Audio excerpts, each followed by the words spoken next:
Chapter 3970, The Spiritual Overlord Battle. Guan Han shouted at Qi Yunfeng, but the latter didn't stop. Qi Yunfeng wanted to stop more than anyone else, but he couldn't even move a finger. Out of the way! Everyone out of his way! Guan Han bellowed, "No, if it's a stealth fighter jet, why can we see it? What on earth?" However, it was too late for him to realize that. Almost all the fighter jets had been attracted by the noise, and Guan Han was still very close to Qi Yunfeng's jet. Feng Wu counted.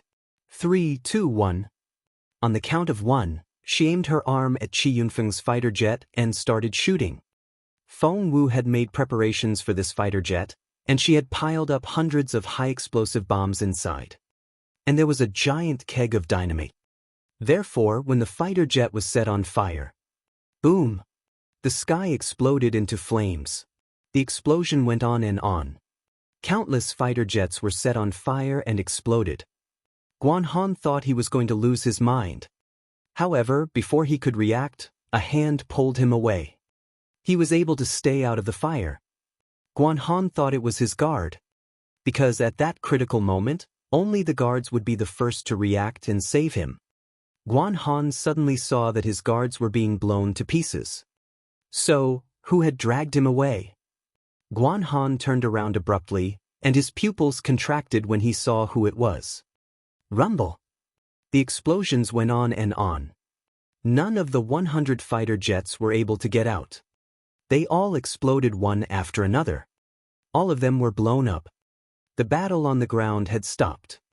They couldn't fight anymore because the explosion was so widespread that they all ran away. In the end, Feng Wu slowly landed on the ground with Guan Han in one hand. Xiao Wu! Feng Sun was thrilled to see Feng Wu and quickly walked up to her with Shen. Feng Wu tossed Guan Han to Feng Sun. "Tie up the captain of the Dongsang Kingdom's fighter jet squadron." Great! Feng Sun was elated. He then tied up Captain Guan Han and handed him to his men. Meanwhile, many people were staring at Feng Wu in astonishment. Before they could say anything, Feng Wu said, "What are you waiting for? Aren't you going to kill the enemies?" As a spiritual overlords, Feng Wu couldn't do anything. Feng Sun and Xian Yi were already spiritual overlords, so they couldn't take part in the intermediate battlefield, but the others could. Now that the Dongsang Kingdom's air power had been destroyed, they were at their weakest. As expected, Feng Wu's voice woke everyone up. "Die!" Feng Sun was the first to shout. "Charge! Die! With Master Feng Wu here, we're not afraid at all. Let's go!" Feng Wu had destroyed all 200 fighter jets with a single strike. That wasn't just a rumor but something that had happened right under everyone's noses. The shocking news greatly motivated the Junwo Empire, but it also greatly demoralized the Dongsang Kingdom. Therefore, when the Junwo Empire charged at them, the soldiers of the Dongsang Kingdom fell back. In the end, they all fled. Their leader this time was young General Jinj. The Dongsang army was being chased. Jinj turned around and glared at Feng Wu. The look in his eyes reminded one of a venomous snake. "Young General, run!" Shi Haoqing, Jinj's deputy, grabbed him and quickly led him away from the battlefield. Thousands of people had been sent here to kill all the school-level cultivators of the Junwo Empire, but things had turned around. And they were still chasing the soldiers of the Dongsang Kingdom. Jinj was furious. Shi Haoqing pushed him forward. "Young General, where there's life, there's hope. Let's go!" In the end, they left with a few hundred people. "Don't chase them." Only then did Feng Sun stop his people. They were so excited that they almost collapsed on the ground when they stopped. What a crazy day! Everyone turned around and stared at Feng Wu in bewilderment. Among them were Feng Wu's friends, such as Helian Zhang, Ning Ichio, senior brother Min, Song Yao, Yang Wan, and so on, and Yen Han, who didn't like Feng Wu before. Everyone stared at her in astonishment and disbelief. But no one dared to talk to Feng Wu. It was as if she was a god that was on a completely different level from them. It took Yang Wan a while to realize who it was. "You really are Feng Wu, aren't you?" The others all stared at Feng Wu. Yen Han also stared at Feng Wu and clenched her fists. Feng Wu rolled her eyes at Yang Wan. What do you mean by that? If I'm not Feng Wu, am I Yang Wu? Teehee. Yang Wan chuckled. That smile immediately dispelled most of the estrangement between them because of their cultivation levels. You're amazing. How did you become so capable? You weren't like this the last time I saw you. Yang Wan had been on Feng Wu's team before and had been taken care of by Feng Wu, so Feng Wu had left a good impression on Yang Wan. Once Yang Wan started, the others moved closer to talk to Feng Wu as well. You destroyed 200 fighter jets all by yourself. And you've taken the captain of the enemy's fighter jet alive. Everyone was astonished. Just then Feng Wu's eyebrows twitched, for she sensed a formidable power exploding in the distance and spreading out in all directions. Although it was a little far away, Feng Wu could still sense it. Over there, Feng Wu looked in that direction. What? Feng Sun smacked his forehead. How could I have forgotten about such an important thing? The spiritual overlords are fighting over there. Spiritual overlords? That was to say, Elder Dongfang and the others were over there. Feng Wu said, "Stay here. I'll go have a look." Feng Wu left before she could finish her sentence. The next second, she was out of sight. Hey, wait for me. After instructing Helian Zheong to guard the area, Feng Sun quickly followed Feng Wu. Xian Yi went with him. Yen Han suddenly asked, "What level is Feng Wu now?" Everyone's stomach lurched. That was right. What level was Feng Wu now?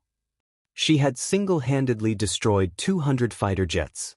Exactly how capable was she? Helian Zheong shook his head. I don't know. She's at least a spiritual overlord. The others nodded as well. She had to be a spiritual overlord. I think even if she's a spiritual overlord, she's only a junior one. She can't be more than a level 3 spiritual overlord, said Yen Han. She didn't want to admit how capable Feng Wu was because she considered Feng Wu to be her enemy. If Feng Wu was really that capable, it would make her look like a failure. However, Guan Han smirked. A level 3 spiritual overlord? I'm a level 7 spiritual overlord, and she could pick me up so easily. Yen Han, where are you going? Helian Zheong stopped her when he saw that she was leaving. Yen Han said, I'll go help them. Stop right there. Come back. However, no matter how loudly Helian Zheong yelled, Yen Han wouldn't stop. She ran as fast as a rabbit. Helian Zheong knew that the girl from Grand Secretary Yan's family was a troublemaker. That was the battlefield of the spiritual overlords. What was she doing there? Keep an eye on him. I'll be right back. Hunan Linong ran Arderna. By the time Yen Han and Helian Zheong arrived, Feng Wu had joined the battle. Helian Zheong and Yen Han were on a slope, but the battlefield was in the valley. The sound of fighting went on in the valley. There were at least 50 spiritual overlords in the Junwu Empire, and the two schools had given all they could. The Dongsang Kingdom had also sent 60 spiritual overlords. The situation was very dire. It was obvious that the Junwu Empire was losing ground. Zheong, what should we do? They're losing ground, and my grandpa is in danger. Yen Han's eyes were filled with tears. Helian Zheong wanted to join the fight as well, but he was too weak. He hadn't become a spiritual overlord yet, and he would be annihilated before he could join the fight. Despite his anxiety, he still tried to comfort Yen Han. Don't worry. We're going to win. As a matter of fact, the Junwu Empire was at a disadvantage when Feng Wu arrived. Things only improved a little after Feng Wu joined the battle. Feng Wu has joined the battle. Yen Han gritted her teeth. She's so weak. I don't think she'll survive this. Yen Han didn't know if she wanted Feng Wu dead or not. I think it'll be a pity if she's dead, said Yen Han. Helian Zheong said, no, she's not going to die. She's very capable. You've seen how capable she is. I'm sure she won't. Gosh, what's Feng Wu doing? She's heading for my grandfather. Seeing that Feng Wu was moving toward Elder Yen, Yen Han almost jumped to her feet. My grandfather is having a hard time fighting two spiritual overlords all by himself, and he's been stabbed several times. Why is Feng Wu still going? She has two spiritual overlords with her. Yen Han said angrily, I see. Feng Wu is no match for the people behind her, so she's going to lure them to my grandfather. She's trying to set him up. How could Feng Wu do that? How could she? Yen Han's eyes went bloodshot red. I hate her. However, the next second, something unbelievable happened. Elder Yen couldn't withstand two spiritual overlords, so he stumbled and fell to the ground. Chapter 3971, Confrontation. The spiritual overlords of the Dongsang Kingdom grinned maliciously. They each held a machete. One aimed at Elder Yan's neck and the other at his throat. The blades were going to fall. Yen Han screamed. Her grandfather was going to die. However, Feng Wu arrived at that critical moment. No one saw what Feng Wu did, but she moved as fast as a streak of lightning and caught the two spiritual overlords with both hands. Yes, she was holding a spiritual overlord in each hand. Feng Wu bumped their heads together. There was a loud thump. Their heads cracked open like two watermelons, and their brains were all over the ground. Feng Wu tossed the two bodies aside and asked Elder Yen, Are you all right? Elder Yen wasn't badly injured, but he was shocked by what Feng Wu did. Are you really Feng Wu? Elder Yen recognized the face, but he couldn't believe his eyes. Behind you. Elder Yen didn't have time to give her more hints. Two more spiritual overlords charged at Feng Wu from behind. Elder Yen was going to help Feng Wu when Feng Wu turned around and kicked one of them to the ground. She then swiped her dagger across the air. The poor spiritual overlord's throat was cut open. Blood gushed out. His eyes widened, but he couldn't close them. A short distance away on a slope, Yen Han watched with wide-open eyes. She covered her mouth with both hands, fearing that she would scream if she didn't do something. Yen Han turned around and stared at Helian Zhang. Is that real? Am I seeing things? Can you see it? Helian Zhang nodded in excitement. It's true. It's true. Feng Wu. Oh God, Feng Wu. Helian Zhang was so excited that he wanted to scream. Elder Yen was equally excited. Elder Yen was already a level 7 spiritual overlord, which made him one of the top cultivators in the Peace Grassland. However, what did he see? He watched as Feng Wu killed 4 spiritual overlords in a row. 4. And they weren't junior spiritual overlords. They were at least intermediate spiritual overlords. Elder Yen wouldn't have found it so hard to believe if Feng Wu had demonstrated such capability when he first met her. However, she was only a spiritual king when he first met her. And she wasn't even a peak spiritual king back then. Elder Yen opened his mouth twice but still couldn't finish the sentence. That was incredible. Was she even human? After taking care of the 4 spiritual overlords, Feng Wu turned to Elder Yen, tossed him a semi-divine pill, and said, Recuperate first. Join the fight after you're fully recovered. After that, Feng Wu quickly joined the battle with her fallen star sword over her shoulder. Elder Yan's stomach lurched when he saw the pill. How extravagant! However, with the girl's capability, she should be using such pills. What level was the girl now? Elder Yen watched in trepidation as Feng Wu rushed into the circle, holding a sword in her left hand and a strange arm in her right. She killed a spiritual overlord with a pinch of her fingers. At first, the elders fought on their own, so they didn't pay much attention to what was going on around them. But soon, they realized that the pressure on them seemed to have been lifted. The battles had been 1-on-2 or 2-on-2, but they soon became 1-on-1. What was going on? Shouldn't the pressure be getting bigger and bigger? What? Elder Dongfang took a look and was shocked. She saw a familiar figure flitting across the battlefield. It was none other than Feng Wu herself. Elder Dongfang grew anxious. Although she had been giving Feng Wu a hard time before, she still admired Feng Wu's medical skills from the bottom of her heart. Therefore, she shouted at Feng Wu, Are you supposed to be here? Leave now. Elder Dongfang thought, His Royal Highness will be furious if he hears about this. However, not only wouldn't Fengwu leave, but she was also moving toward Elder Dongfang. Elder Dongfang grew anxious and kept giving Fengwu warning glances, telling her to get lost, but it didn't work. The girl moved even faster. Dongfang Ziyun had a formidable enemy. She was a peak spiritual overlord now, which meant that her opponent was also a peak spiritual overlord. Between masters, the tiniest mistake could determine the winner. Elder Dongfang was at a disadvantage when she shifted her attention to Fengwu. A blade pierced her shoulder. It went right through. Elder Dongfang's hand trembled in pain. Elder Dongfang was the leader of the spiritual overlords of the Junwo Empire. If she lost, only a handful of them would survive. Elder Dongfang grew anxious.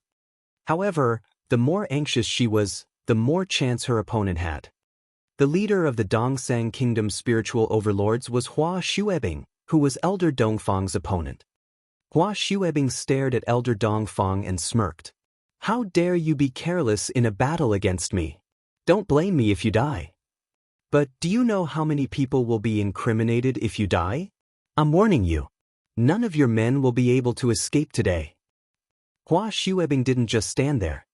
She struck out as soon as she spoke. Elder Dongfang knew that she wouldn't be able to withstand the strike, so he took a step back and turned to run. However, Fengwu moved forward when Elder Dongfang was about to run away. Dongfang Ziyun was about to take Fengwu with her and throw her out of the range of the attack. She tried to grab Fengwu, but she missed. How was that even possible? Dongfang Ziyun was dumbfounded. How? When she turned around, her heart almost jumped out of her mouth. She saw Fengwu was within Hua Bingshue's reach. "You idiot!" Elder Dongfang was so frightened that she almost fainted. She saw the smirk on Hua Bingshue's face. Hua Bingshue looked at Fengwu as if she were an ant. Elder Dongfang was sure that Hua Bingshue would severely injure Fengwu. Even so, Elder Dongfang was still going to help Fengwu. However, the moment she was about to move in, Fengwu's strange arm was aimed at Hua Bingshue's neck. Elder Dongfang was amazed. That was preposterous. Who did she think she was? She couldn't possibly hit her target. Hua Bingshue was a peak spiritual overlord. However, to her surprise, Hua Bingshue stared at the girl in disbelief. But she reacted quickly and struck down Fengwu with her sword. They brushed past each other, but Fengwu wasn't injured. Hua Bingshue's throat, on the other hand, was bubbling with blood. Elder Dongfang was speechless. She looked at Fengwu and Hua Bingshue as if she was looking at a fairy. Yes, Fengwu was fighting Hua Bingshue. Dongfang Ziyun was about to step out to help when Fengwu said, "Elder Dongfang, please help the others. I can take care of her myself." Hua Bingshue was so angry that she laughed. "How arrogant!" Fengwu asked, "Does it hurt?" Hua Bingshue was astonished. Fengwu taunted her. The next second, she attacked again. Right now, Fengwu was rampaging around like a bull, but she was frighteningly capable. Thump, thump, thump. Both of them went on attacking. To Elder Dongfang's astonishment, Fengwu and Hua Bingshue were evenly matched. Elder Dongfang almost dropped to her knees. Who was Hua Bingshue? She was the leader of the Dongsang Kingdom and the most capable cultivator at the peak of the spiritual overlord stage. However, Fengwu, am I seeing things? Elder Dongfang rubbed her eyes. However, no matter how hard she rubbed, the image didn't disappear. Fengwu was still fighting Hua Bingshue, and by the look of it, Fengwu had gained the upper hand. Elder Dongfang thought she was going to lose her mind. Fengwu rolled her eyes at her. "Go help the others." Only then did Elder Dongfang realize that Fengwu was only a junior. Why did she listen to that girl? She decided to let it drop for now. As soon as Elder Dongfang left, Fengwu smiled at Hua Bingshue. Hua Bingshue narrowed her eyes and looked alarmed. "Why are you smiling?" Fengwu said, "I didn't want to scare Elder Dongfang, so I held back. Now that she's gone, I'll let you see my true capability." Hua Bingshue smirked and couldn't be bothered to talk to Fengwu. Feng Wu smiled. You probably don't know me yet. Remember my name because that's the name of the person who's going to kill you. Hua Bingxue smirked. How arrogant. However, as soon as Hua Bingxue said those words, Feng Wu lashed out at her. Feng Wu was at the peak of the spiritual overlord stage, and she was supposed to be below the spiritual saint stage. Therefore, when she put her mind to it, even Hua Bingxue, a veteran at the peak of the spiritual saint stage, wasn't her match. She drew out her fallen star sword as well as the arm of discipline. Hua Bingxue dodged the fallen star sword but not the dagger hidden in the arm. The blade slid across Hua Bingxue's throat. Instantly, her artery was cut open. The blood shot 3 meters into the air. Chapter 3972, The Girl in Red, 1. Hua Bingxue's blood shot 3 meters into the air. Covering her throat, she stared at Feng Wu but couldn't utter a word. Just then, Feng Wu drew back her sword, glanced at her, and asked the elder, Dongfang family, do we need to take the head back with us? Elder Dongfang was fighting a level 9 spiritual overlord. The man wasn't as capable as Elder Dongfang, but Elder Dongfang wanted to finish the battle as soon as possible so that she could help Feng Wu. She was too hasty, so the man took advantage of the opportunity and cut her arm open. Feng Wu didn't know what to say. She glanced at Elder Dongfang. The next second she moved closer and cut the level 9 spiritual overlord's head off with her fallen star sword. Elder Dongfang looked at Feng Wu. Feng Wu looked back at her. You can't even kill a level 9 spiritual overlord. Elder Dongfang said, It's not. Where's Hua Bingxue? Elder Dongfang looked behind Feng Wu and saw Hua Bingxue fall to the ground. She then looked at the level 9 spiritual overlord behind Feng Wu and fell silent. If Feng Wu had been lucky, it couldn't have been luck that helped her to kill Hua Bingxue and a level 9 spiritual overlord. Since when are you so capable? Elder Dongfang's heart was pounding. She remembered clearly that when Feng Wu left the Peace Grassland a few months ago, she wasn't even a spiritual overlord, was she? Was she a peak spiritual king back then? But a few months later, she was already better than Elder Dongfang, who was a peak spiritual overlord. Feng Wu smiled. Shall we defeat the Dongsang kingdom first? Elder Dongfang came back to herself and said, Let's do it. Feng Wu said, Let's see who can kill the most. Before Elder Dongfang could say anything, Feng Wu charged into the battlefield. If a peak-level spiritual overlord charged into the battlefield, the other spiritual overlords would be as helpless as chickens. Before Elder Dongfang could react, Feng Wu had killed 3 people. Dongfang Xiun rushed into the crowd as well. With the addition of the 2 peak spiritual overlords, the Junwu Empire was soon able to turn things around. In less than 5 minutes, there were only 30 Dongsang spiritual overlords left. With Hua Bingxue dead, Yang Hong, the deputy, saw what was going on.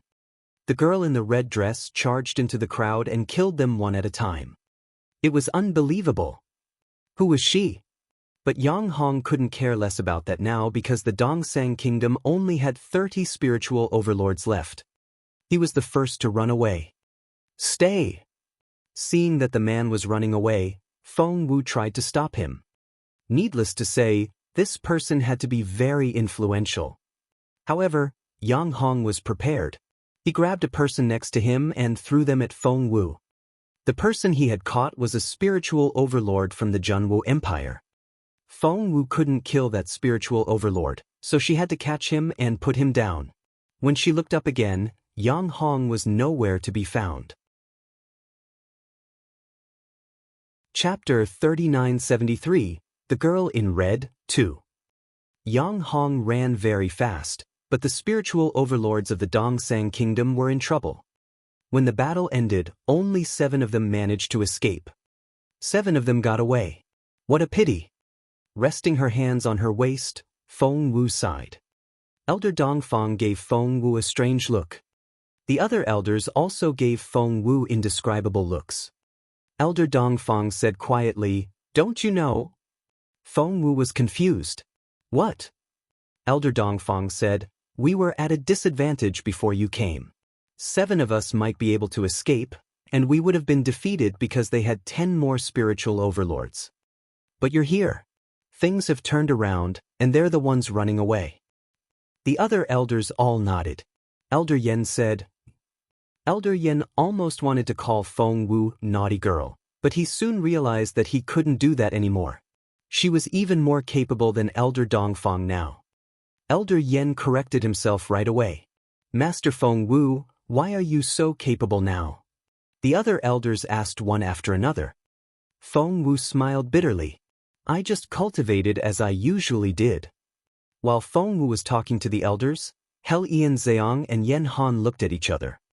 Both of them were dumbfounded and didn't know what to say. Hel Ian Zheong was the first to react.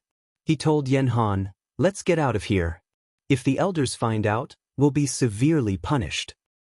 Yen Han stood there dazed until Hel Ian Zheong dragged her down the slope. It took her a while to come back to herself. Do you think we're seeing things? Is it all an illusion? Yen Han looked at Hel Ian Zheong. Hel Ian Zheong didn't know what to say. Yen Han said, maybe it wasn't Feng Wu. Hel Ian Zheong looked at her in resignation. Yen Han was almost in tears. I don't believe it. I can't believe it. She was a spiritual king. They weren't that far apart.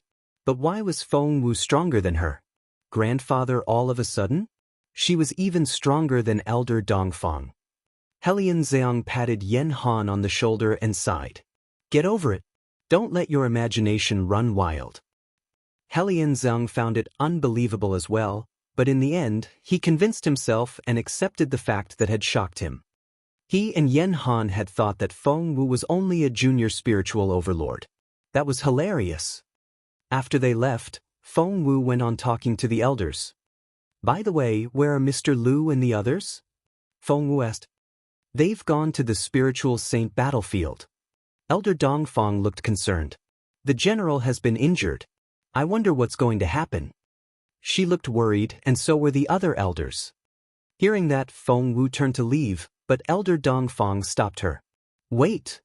Feng Wu looked over her shoulder in bewilderment. Elder Dongfang frowned. That's the battlefield of spiritual saints. You can't go there.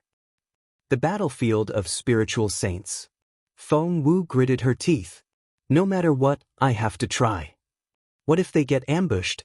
That was what happened last time. Chapter 3974, The Girl in Red, 3. But you're not powerful enough yet. Elder Dongfang grabbed Feng Wu's arm. You can't go to the other dimension. Feng Wu narrowed her eyes. The other dimension? Elder Dongfang said, that's right. The battlefield of spiritual saints has to be in a different dimension, not a physical plane like ours. Because once the war breaks out, the peace grassland won't be able to withstand their full power. It'll sink right away. Dongfang Xiun said solemnly, therefore, you won't be able to go. Even if you're strong enough, you won't be able to break the wall before you reach the spiritual saint stage. Feng Wu took a deep breath. How do I get in then?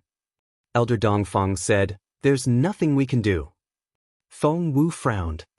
Just then Elder Yen said, there's a way. If a spiritual saint takes you in, you can go in. Elder Dongfang threw a dirty look at Elder Yen. What are you talking about? There are no spiritual saints left. All the spiritual saints on our side have gone in. Elder Yen sighed. Judging by Feng Wu's performance, she might really be as strong as a level I spiritual saint. If they had one more spiritual saint on their side now, they might be able to turn things around. I was delusional. Elder Yen smiled bitterly. Just then, Feng Wu's eyes lit up, and she stared at Elder Dongfang. Dongfang Xiun was confused. What are you doing? Feng Wu suddenly smiled. Even Elder Helian is a spiritual saint now, but you're still a peak spiritual overlord. Don't you feel indignant? Elder Dongfang was furious. Why did she have to bring it up? However, before Elder Dongfang could hit her, Feng Wu said, do you remember how Elder Helian became a spiritual saint? Elder Dongfang snorted. If you hadn't given him the 3 transformation liquid, would he have been able to make a breakthrough? Feng Wu smiled. What if I give you the 3 transformation liquid as well? Elder Dongfang glanced at Feng Wu.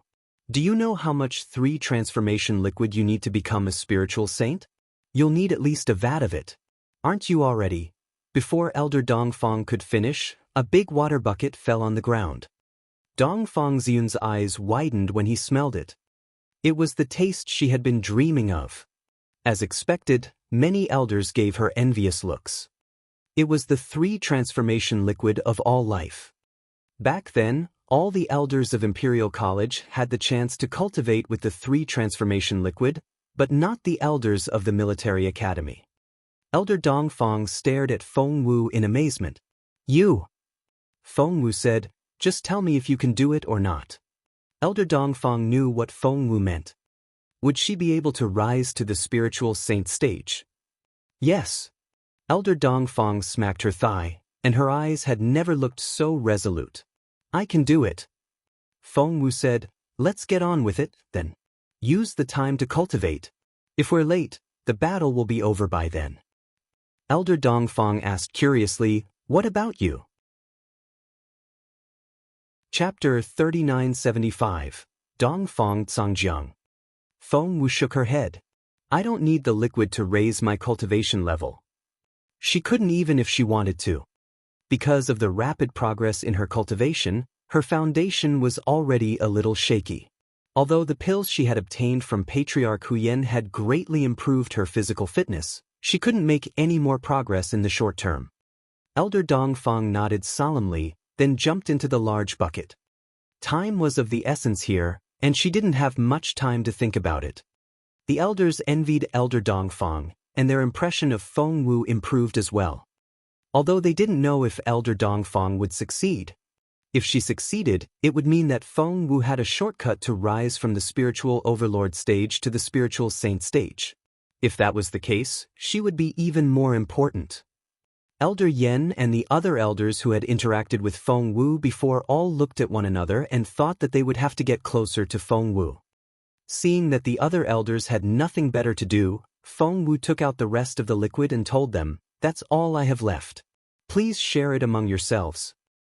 All the elders of Imperial College had received the 3 transformation liquid before, so it was useless to them.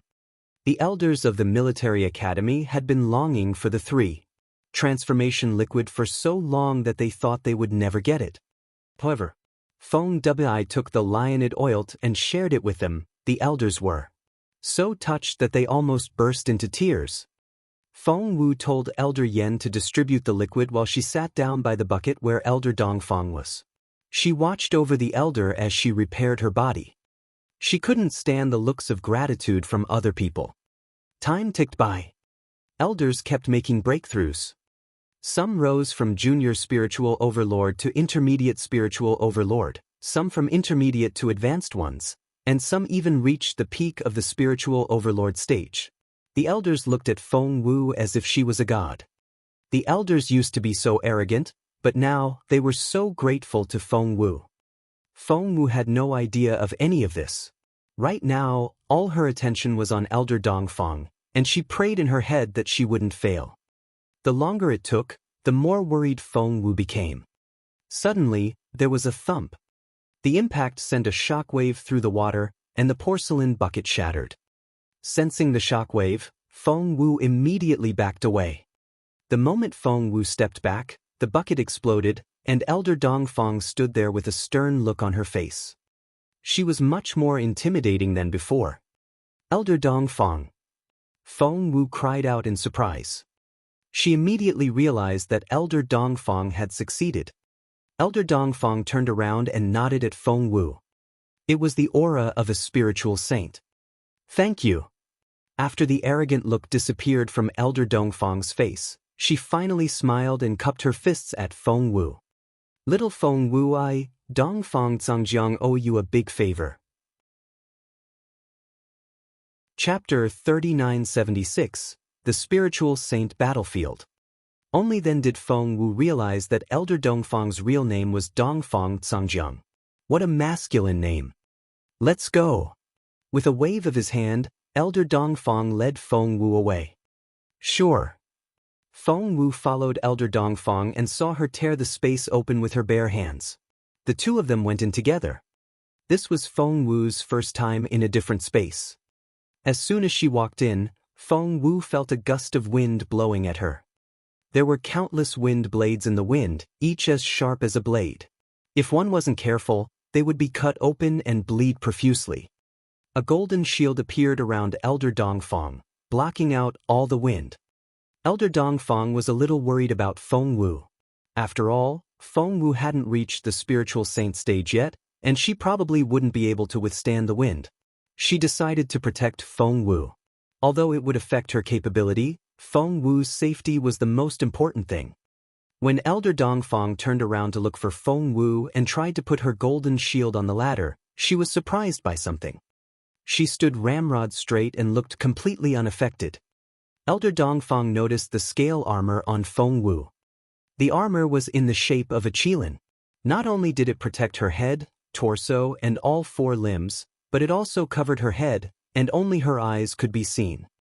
Elder Dongfang asked, "What's this?" Feng Wu's voice came out of the armor. "Don't worry. I can protect myself. The wind won't do anything to me." Of course, it wouldn't. Feng Wu was wearing the qilin armor. It was the qilin armor her fifth senior brother gave her. It used to be a divine weapon, but for some special reason, it was turned into a semi-divine weapon. However, even a semi-divine weapon was enough to drive people crazy. Elder Dongfang gave Feng Wu a strange look, wondering why the girl had such a formidable defensive semi-divine weapon. However, with the armor, Feng Wu wasn't afraid of the wind anymore. "Let's go." Elder Dongfang immediately took Feng Wu to the spiritual saint battlefield. A battle was taking place. The Junwu Empire had 4 capable cultivators. General Feng Xiang, Mr. Su, Elder Helian. The Dongsang Kingdom had 5 capable cultivators. Shui Jibei, Left Emissary Wang, Right Emissary Zhao. Lord Jing, a brother of the Dongsang King and Night Owl's uncle. And one of Yanling's guards Feng Wu had met in the Junwu Empire, and he was a peak spiritual saint. If the Dongsang Kingdom only had the first 4 cultivators, the Junwu Empire would still stand a chance. However, with the addition of a peak spiritual saint, the battle was doomed. Feng Xiangnan was at a disadvantage against Shui Jibei. It was a tie between Mr. Su and Wang, between Mr. Lu and Zhao, and between Elder Helian and Lord Jing. However, the peak spiritual saint was watching the battle with a sword between his crossed arms. Ma Quanquan was ready to join the battle and kill the Junwu Empire's cultivators at any moment. As a matter of fact, he was about to start. He walked up to Lord Jing and said indifferently, "Go get some rest." Lord Jing was a prominent figure in the Dongsang Kingdom, but he was very polite to Ma Quanquan and didn't dare to say no. That was because... Chapter 3977. It's you. Yes, Master. Lord Jing stepped aside respectfully. Elder Helian's stomach lurched. Master? Lord Jing's master was this unfathomable master. Elder Helian didn't know how capable Ma Quanquan was, but he could sense how formidable he was.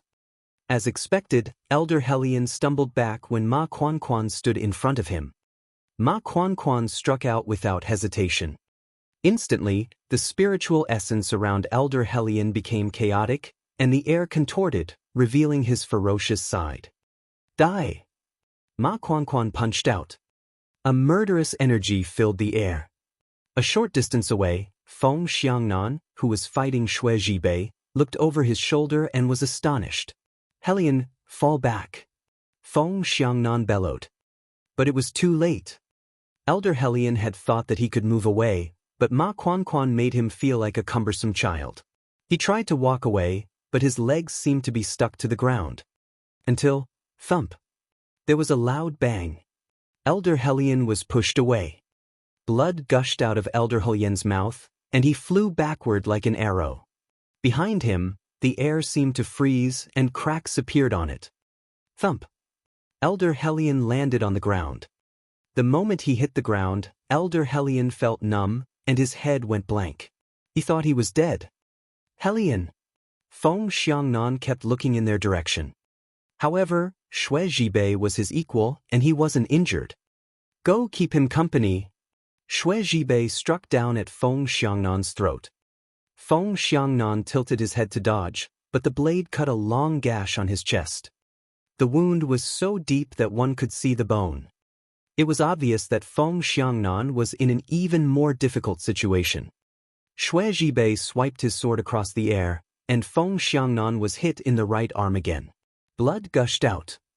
When Feng Xiangnan finally steadied himself, Xue Zhibei took the opportunity to strike out again. The sword energy was fierce. Thousands of swords seemed to fill the air. An invisible shock wave rushed toward Feng Xiangnan. The sword energy erupted like an erupting volcano, and dark clouds gathered in the sky. A streak of sword energy slashed down at Feng Xiangnan. His right arm was cut off. Xue Zhibei glared at Feng Xiangnan. We've been at each other's throats for over a decade. Let's fight to the death. He was in grave danger. Feng Xiangnan's heart sank. He had no regrets about his impending death, but what pained him was that if he died, Nest Castle would fall. Would the Dongsang Kingdom take the Junwo Empire again? Was the humiliating battle 14 years ago going to happen again? Die. Xue Zhibei raised his sword. That was what Feng Wu saw when she arrived. Elder Helian's life was hanging in the balance, and so was General Feng. Stop! Feng Wu bellowed. Immediately, all eyes were on Feng Wu. Xue Zhibei and Ma Quanquan stopped fighting involuntarily and looked at Feng Wu. Wu. Ma Quanquan immediately recognized the girl who had defeated his princess at the banquet. Xue Zhibei also recognized Feng Wu. Chapter 3978, The Most Amazing Person, 1. Feng Wu found it strange. She was already wearing the Qilin armor. Apart from her eyes, the rest of her body was hidden.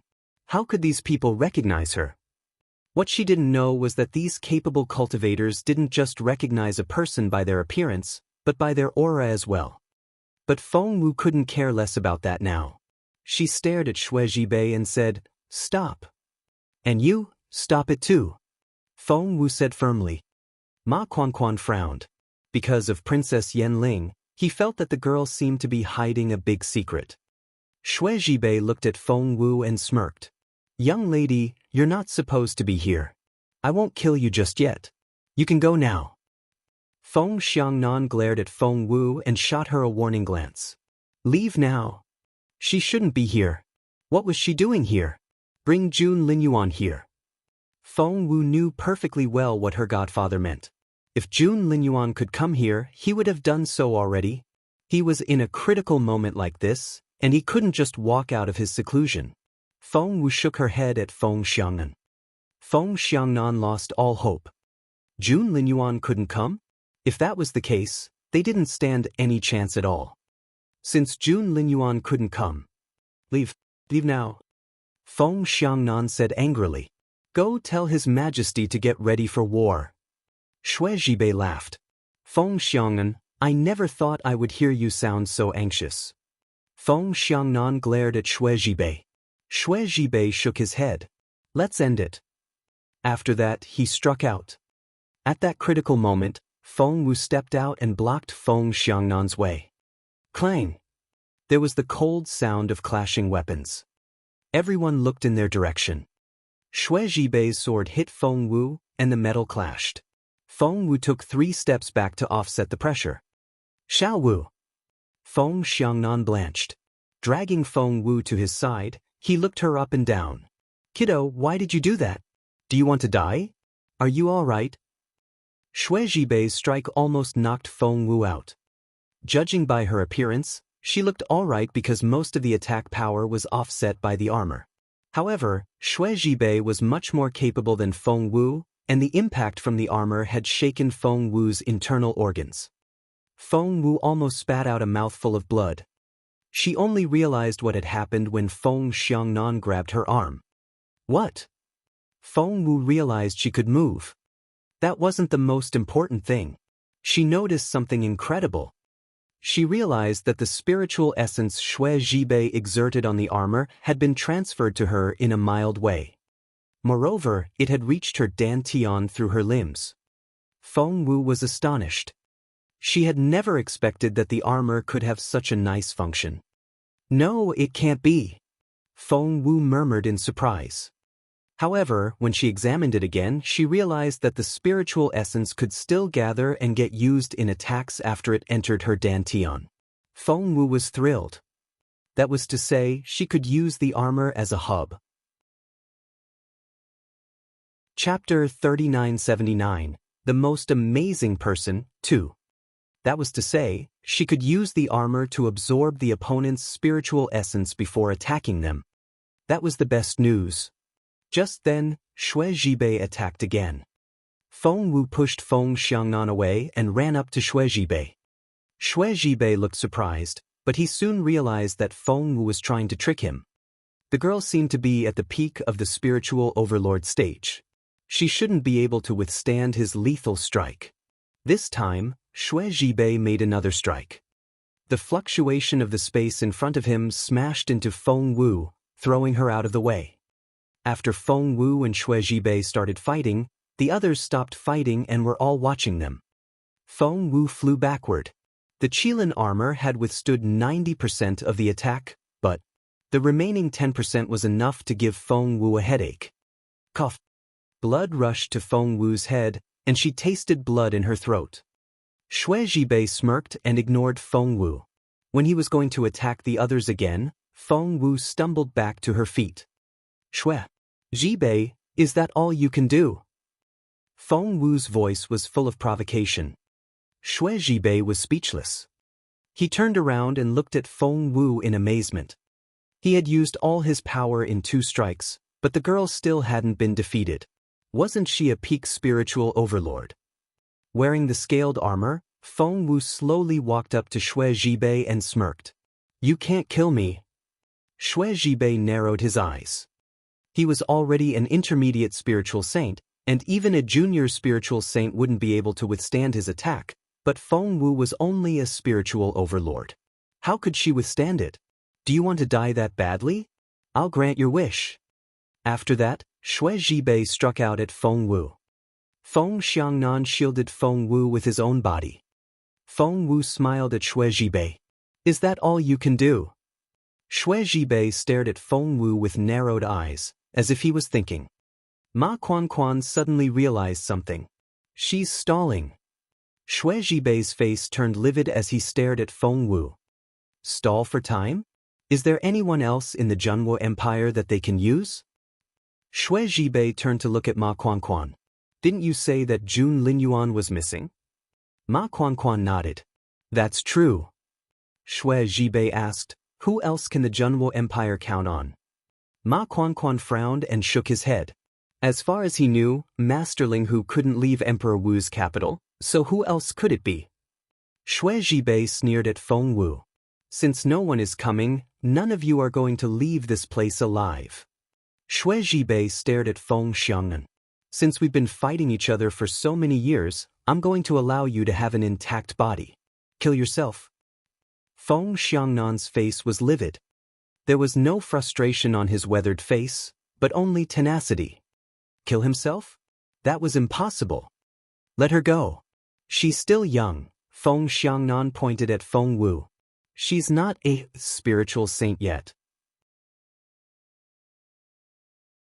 Chapter 3980, The Most Amazing Person, 3.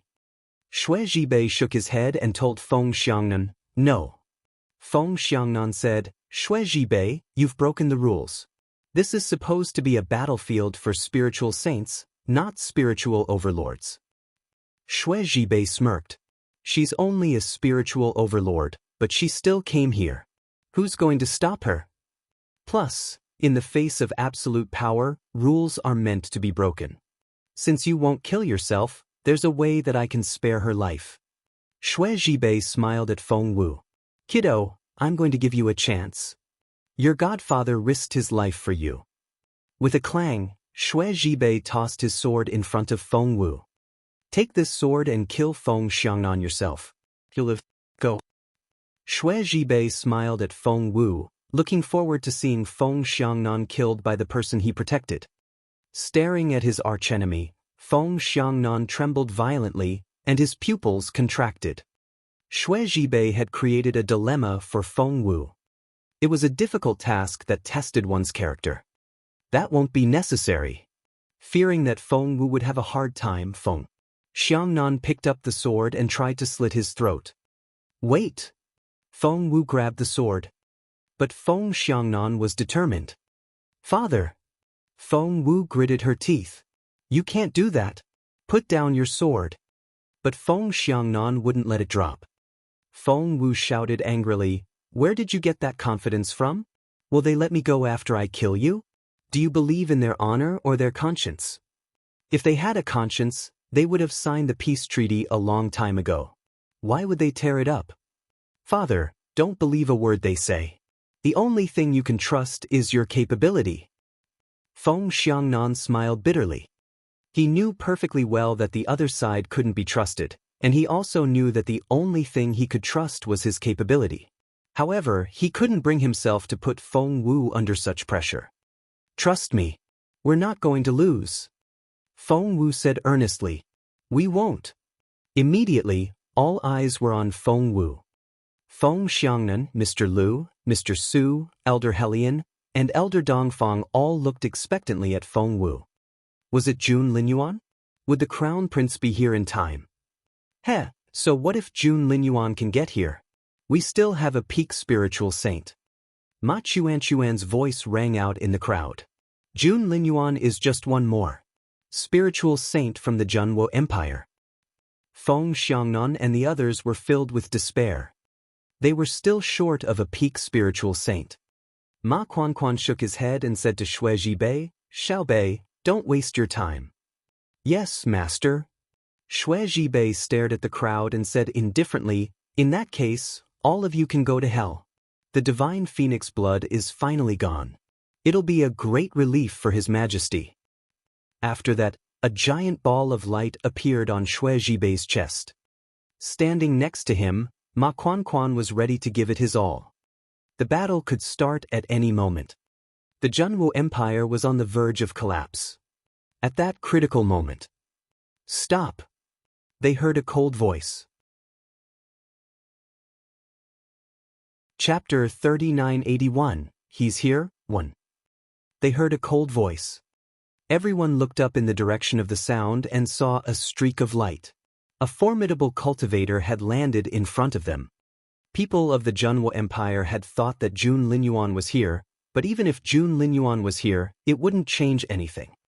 However, they were all confused when they saw who it was. Elder Helian and the others didn't know who he was, but Feng Xiangnan did. His voice trembled a little. Someone who could make General Feng so excited had to be extraordinary. That was indeed the case. It was none other than Patriarch Huyen, Feng Wu's sixth senior brother. Of course, Feng Wu couldn't do that in front of other people. Feng Wu let out a breath of relief when she saw Patriarch Huyen. Finally, she didn't have to risk her life anymore. Didn't she want to cherish her life? Yes, she did, but she just couldn't. When she left the Northern Yen Kingdom, her sixth senior brother gave her a jade plate and told her that if her life was in danger, she could crush it, and he would rush to her side as soon as he could. Therefore, Feng Wu crushed the jade plate as soon as she saw Ma Quanquan and summoned her sixth senior brother. However, her sixth senior brother didn't arrive immediately, and Feng Wu was still injured. He only let out a breath of relief when he saw the Qilin armor. But it only lasted for a split second, and Feng Wu was the only one who noticed it. Feng Xiangnan recognized the old man, and so did Xue Zhibei. Xue Zhibei was confused and shocked to see Master Huyen here. Why are you here? Suppressing his anger, Xue Zhibei forced a smile. The spiritual saints of the Junwo Empire were supposed to disappear after this battle. Even if Jun Linyuan came out again, there was nothing he could do. The Dongsang Kingdom would be able to march into the city without breaking a sweat. Just like 14 years ago. However, Patriarch Huyen stopped it from happening. As sharp as he was, he immediately saw what was going on. It was a battle to the death between two armies. The Dongsang Kingdom and the Junwo Empire were the two most powerful forces on this continent. The Northern Yen Kingdom, the third most powerful empire, could just sit around and cheer them on. Once the battle was over, they could choose to side with the winner. There was no need to get involved in such a complicated matter. At that thought, Patriarch Huyen gave Feng Wu a dispirited look. Feng Wu made a face at him. Patriarch Huyen rubbed his forehead. Had it not been for Feng Wu, he would have enjoyed the show, but the girl was on the Junwo Empire's side. Gosh, that was so troublesome. As he complained inwardly about his junior sister, he stared at Xue Zhibei. What? Is this the Dongsang Kingdom's land? Why can't I come? Xue Zhibei didn't dare to offend Master Huyen, so he smiled bitterly. Of course, you can come here. I wonder if you're here on purpose or just passing. Patriarch Huyen smirked. So what if I'm here on purpose? So what if I'm Desin's BV? Xue Zhibei smiled. If you're just passing by, we'd like to show you our utter respect. We won't dare to stop you. Moreover, the Dongsang Kingdom would like to form an alliance with the Northern Yen Kingdom for 100 years. Chapter 3982. He's here, too. What Xue Zhibei said was a bribe. Master Huyen glanced at him with a half-smile. What if I'm here on purpose? Xue Zhibei's stomach lurched, and he had a bad feeling. But if he had a choice, Xue Zhibei wouldn't dare to offend Master Huyen. Because the old man was from ancient times. Xue Zhibei forced a smile. If you're here on purpose, there are two possibilities. One is that you're here for the Junwo Empire, and the other is for the Dongsang Kingdom. I wonder. Master Huyen cut to the chase. I'm here for the Junwo Empire. What are you going to do? Xue Zhibei blanched at those words, while Feng Xiangnan's eyes widened. Was he here to save the Junwo Empire? The Northern Yen Kingdom and the Junwo Empire had never been very close. Speaking of which, the Northern Yen Kingdom and the Dongsang Kingdom were much closer. Therefore, he should be on the Dongsang Kingdom's side. Why the Junwo Empire? Xue Zhibei had the same question, and he forced himself to ask, May I ask why you want to help the Junwo Empire? If this intimidating figure really wanted to help the Junwo Empire. Normally, someone as capable as Master Huyen wouldn't talk so much to an intermediate spiritual saint like Xue Zhibei. However, Master Huyen seemed to be very talkative this time. Crossing his hands behind his back, he said indifferently, I'm here on a young friend's request. Other people might not be able to tell, but Feng Wu could tell that her sixth senior brother was grinding his teeth. Was he trying to beat her up? Feng Wu cringed. As expected, everyone focused on what Patriarch Huyen said. A young friend's request. Who is this young friend? How could that person get Patriarch Huyen's help? Is it June? June. Xue Zhibei felt a chill run down his spine. If it really was June Linyuan, it meant that the Northern Yen Kingdom had sided with the Junwo Empire. Had they become allies? That was bad news for the Dongsang Kingdom. Patriarch Huyen grew impatient. Glaring at Xue Zhibei, he said, I've been entrusted with a task. These people of the Junwo Empire can't be touched today. You can leave now. But Xue Zhibei couldn't bring himself to waste such a great opportunity. Therefore he was still trying. Master Huyen, are the Northern Yen Kingdom and the Junwo Empire allies now? Gritting his teeth, he asked, Is Northern Yen really siding with Junwo? Patriarch Huyen closed his eyes with a grim look on his face. But Feng Wu knew. She had put her sixth brother in a difficult spot. Northern Yen was supposed to be an onlooker country that didn't need to be involved in the war. If helping the Junwo Empire put Northern Yen in constant conflict, how could her sixth senior brother stand it? Feng Wu suddenly said, Why do you care if Northern Yen is on our side or not? Since Master Huyen has agreed to help the Junwo Empire, it has to be a personal favor. Everyone stared at Feng Wu in astonishment. How dare a mere spiritual overlord like her speak up in a situation like this?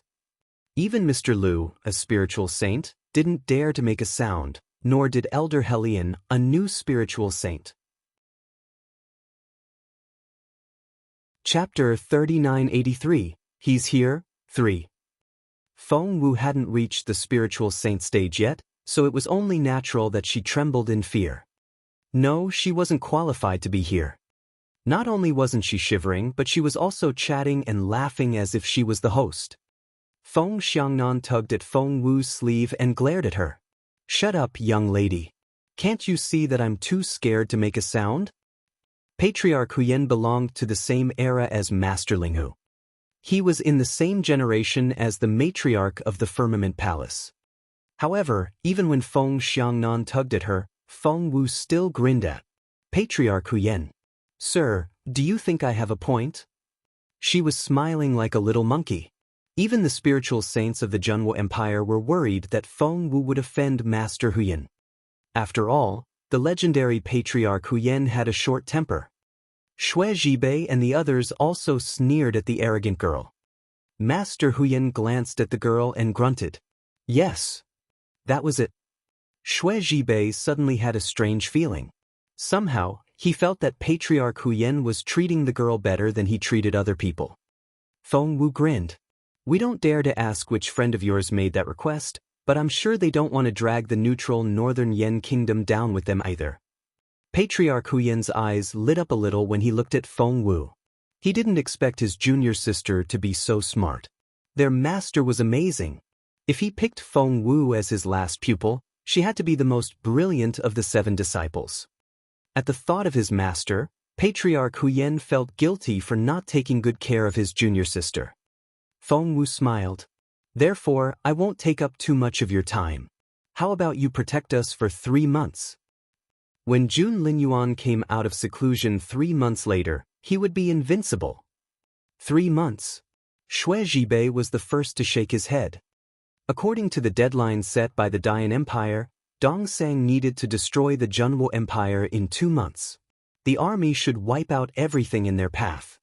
Master Huyen wanted to say yes, but Xue Zhibei said, "Master, may I talk to you in private?" Was he going to make a secret agreement? Someone as capable as Patriarch Huyen wouldn't just follow Xue Zhibei's orders. If the old man was displeased, he could strangle Xue Zhibei with a wave of his hand. Therefore, the old man snorted contemptuously. Feng Wu couldn't wait to find out the secret, so she gave Master Huyen a warning look, telling him to go with Xue Zhibei, since his junior sister had asked. With a wave of his hand, Patriarch Huyen shut everyone out, apart from him and Xue Zhibei. Xue Zhibei dropped to one knee and pleaded, "Master, this isn't just about the Dongsang Kingdom. It's about the Dayan Empire." Xue Zhibei told him what the empire had told him and pleaded, "The Zhenwu Empire is bound to fall, and that's bound to happen. Please think about the people of the Northern Yen Kingdom and don't let them die in vain. The people the Dayan Empire is looking for are in the Zhenwu Empire, and so is the thing the empire is after. They're going to destroy the Zhenwu Empire, and the other countries won't be affected." Chapter 3984, Secret Task.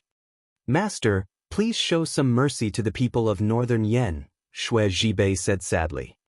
"If the Zhenwu Empire isn't destroyed, the Dayan Empire will destroy the entire Jiuzhou continent. All 9 kingdoms will be destroyed. If that's the case, why not let the Zhenwu Empire make a sacrifice for our survival?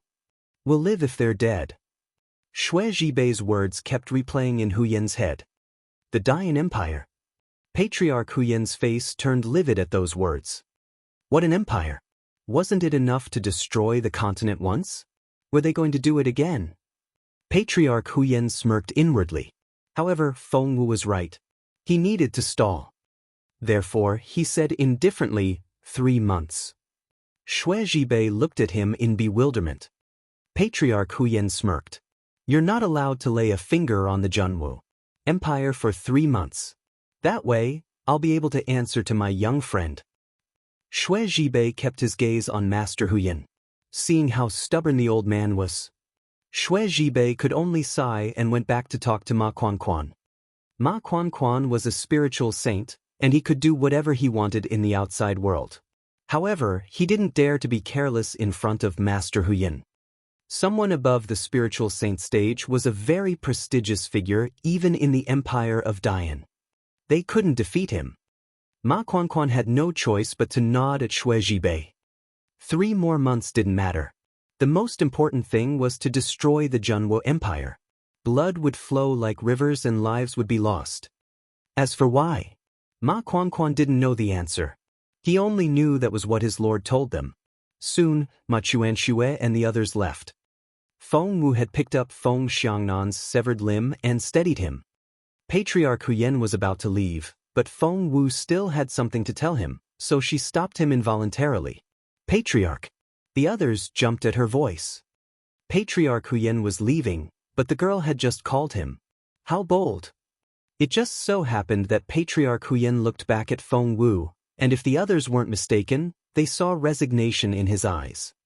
Master Huyen didn't know what to do with little Feng Wu. Fine. I'll go with you. Patriarch Huyen stopped and walked up to Feng Wu. Feng Wu smiled. Of course. I'll have to treat you to a good meal when we get back. You've worked very hard today. Patriarch Huyen glanced at Feng Wu. The girl sounded so respectful now, but she was like a spoiled child around him. So what if she was a little spoiled? She was only like that around him. At that thought, Patriarch Huyen couldn't help but gloat. Feng Xiangnan invited Master Huyen to lead the way, but the old man waved him off. Don't worry. I'll just stay with her and keep the wind away from her. Feng Wu didn't even feel the wind when Master Huyen stood next to her. General Feng, Mr. Lu, and the others all looked at Feng Wu in bewilderment. Mr.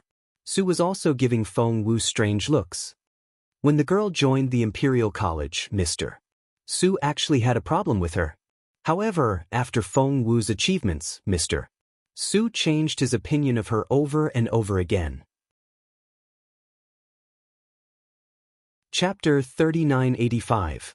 The Sixth Senior Brother.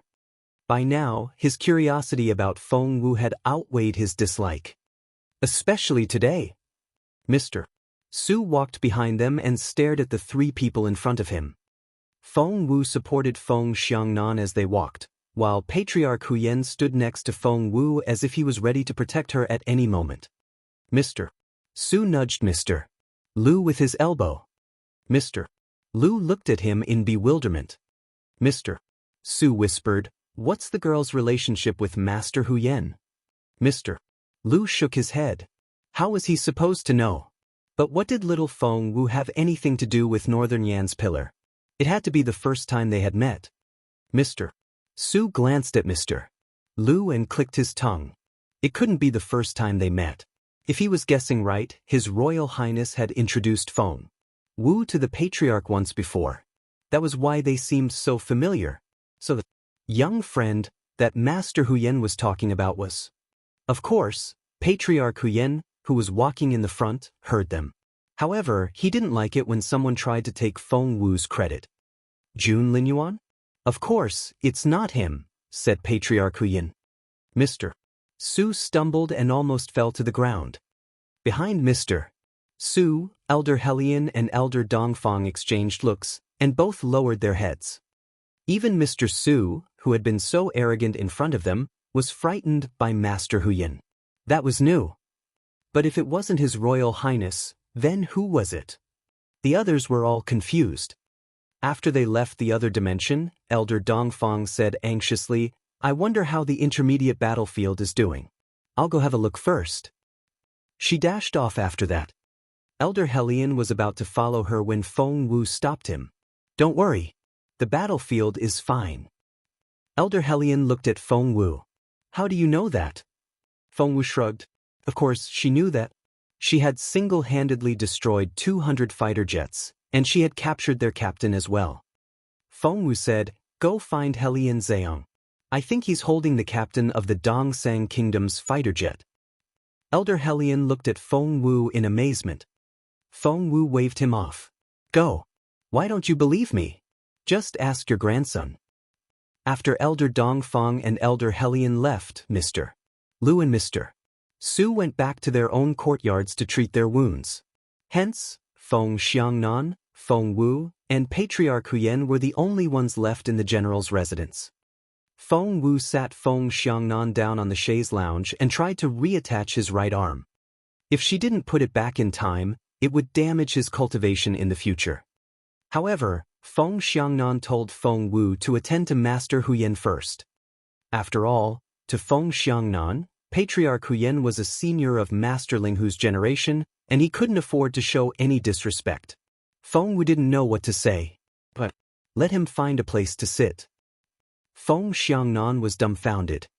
Since when was this girl so arrogant? Senior Huyan, my daughter was reckless. It wasn't that Feng Xiangnan was pedantic, but how could she be so indifferent in front of such a powerful senior? However, Master Huyan had already found a chair and sat down. He even poured himself a cup of tea and took a sip. Chapter 3986, Brilliant Girl, 1. Only then did he glance at Feng Wu. We're all back in the room. Aren't you tired of wearing this Qilin armor? Take it off. It looks so exhausting. Feng Wu snorted. You don't even have one. Patriarch Huyan said, why should I care? Feng Wu said, well, you don't have one. Master Ling Hu gave it to me. Patriarch Huyan smacked Feng Wu on the head. Kiddo, hurry up. We still have to go back after this. Feng Xiangnan was baffled by the conversation. Since when was his daughter able to talk to someone as influential as Patriarch Huyan? And why did she look so familiar with him? And why did Master Ling Hu give her the Qilin armor? Feng Xiangnan was still baffled when Feng Wu reattached his arm and tied it with a pretty bow. Father, you have to be careful with this hand from now on. Don't move around before it recovers. Otherwise, it'll affect your ability to use the sword. Feng Wu reminded him in a serious tone. Feng Xiangnan nodded in bewilderment. By then, Feng Wu had finished cleaning her hands and turned to look at Patriarch Huyan. So, what did Xue Zhibei tell you in private? Feng Wu cut to the chase. General Feng drew in his breath. Feng Wu was confused. Don't you want to know? Of course, General Feng wanted to know, but was that even possible? That was a secret between the Northern Yan Kingdom and the Dongsang Kingdom, and the Junwo Empire and the Northern Yan Kingdom weren't very close. However, Patriarch Huyan waved her off. Kiddo, if you want to know, of course I'll tell you. General Feng was speechless. Patriarch Huyan said, that little general was very straightforward. He said that the Dongsang Kingdom wanted to attack the Junwo Empire because of an order from the Dayan Empire, who wanted to destroy the Junwo Empire. After a pause, the look on Patriarch Huyan's face became even more serious, and he went on. They won't stop until there's bloodshed. Why? Feng Wu was confused. Why does Dayan want to do that? Why do they have to kill so many people? What did the Junwo Empire do? Master Huyan shook his head. I don't know. Feng Wu clenched her fists. That's outrageous. Patriarch Huyan glanced at Feng Wu and said slowly, the empire is hundreds of times bigger than the continent of Jiuzhou. It's only normal that they have hundreds of times more capable cultivators than us. After all, we've only been around for a few years, and the empire has existed since time immemorial. 100 times is only an estimate. If such a colossus wants the Junwo Empire dead, even Patriarch Huyan felt troubled. Kiddo, why don't you change your nationality to Northern Yan? Feng Wu threw a dirty look at him. Patriarch Huyan smiled bitterly. He knew that the girl wouldn't agree. I want to know why. Feng Wu paced up and down the room, her head spinning. Patriarch Huyan was pleased to see Feng Wu like this. Other people would be scared out of their wits if they knew that a colossal like Dayan was going to destroy the Junwo Empire. They would either run away or kneel down. However, Feng Wu was trying to figure out a way to solve the problem. Chapter 3987, Brilliant Girl, 2. Crossing her hands behind her back, Feng Wu frowned as she walked. The only thing we can do now is figure out why Dayan is doing this. Why did they want the Junwo Empire dead? Why do they want to kill everyone in the Junwo Empire? Do they only want the Junwo Empire dead or the entire continent destroyed? Patriarch Huya stared at Feng Wu. Feng Wu said, Please don't stare at me like that. It's like you said before. The empire is such a colossus that no one can predict what they're going to do. What difference does it make if they want to destroy the Junwo Empire or the continent? What if we destroy the Junwo Empire first before taking care of the other 8 kingdoms? Patriarch Huyen was speechless. Although he knew that the girl was talking nonsense, what if? He was lost in his thoughts. General Feng looked at Feng Wu in amazement, his eyes twinkling. His daughter was so talented. It would be great if he could make the Northern Yen Kingdom an alliance. General Feng looked expectantly at Master Huyen. Patriarch Huyen rolled his eyes at them. What do you want? Master Huyen said grumpily. Of course, I'll help you, but the Junwo Empire is too big a burden for me to carry. Feng Wu said seriously, what if the Junwo Empire is only the first step toward destroying this continent? What if the second step is the Northern Yen Kingdom? Patriarch Huyen immediately stopped talking. Feng Wu said seriously, I think that's very likely. Patriarch Huyen said solemnly, if that's the case, of course, Northern Yen will stand with the Junwo Empire. Feng Wu said, deal. Patriarch Huyen looked at Feng Wu in amazement. What are you doing? Feng Wu said, I'm going to the Dongsang Kingdom's capital. Before Patriarch Huyen could say anything, Feng Xiangnan said, no. You can't do that. Feng Wu looked at him in bewilderment. Feng Xiangnan said solemnly, do you know what's going on in the Dongsang Kingdom? You're just a girl, and you're traveling thousands of miles to Donglin City. Do you know what danger you'll run into there? That place is heavily guarded. We can't even send a spy there. You'll be all alone, and no one will be able to help you. No, you can't go. Feng Wu smiled bitterly. That's why I have to go. Godfather, you know I have magic vine. I can change my aura into that of the Dongsang Kingdom. They can't tell that I'm a fake. That's my specialty. No one else can do it, so I'm the only one who can do it. Feng Xiangnan still shook his head and wouldn't let Feng Wu go. There are men in the empire, and a girl like you doesn't have to put your life on the line. You're not going. Feng Wu smiled bitterly. Ever since she was born, she couldn't just stand there and wait for other people to protect her. If someone has to go, let Jun Linyuan do it. This is his empire, his people, and his responsibility. Feng Xiangnan said affirmatively. Feng Wu smiled bitterly. If he could go, he would.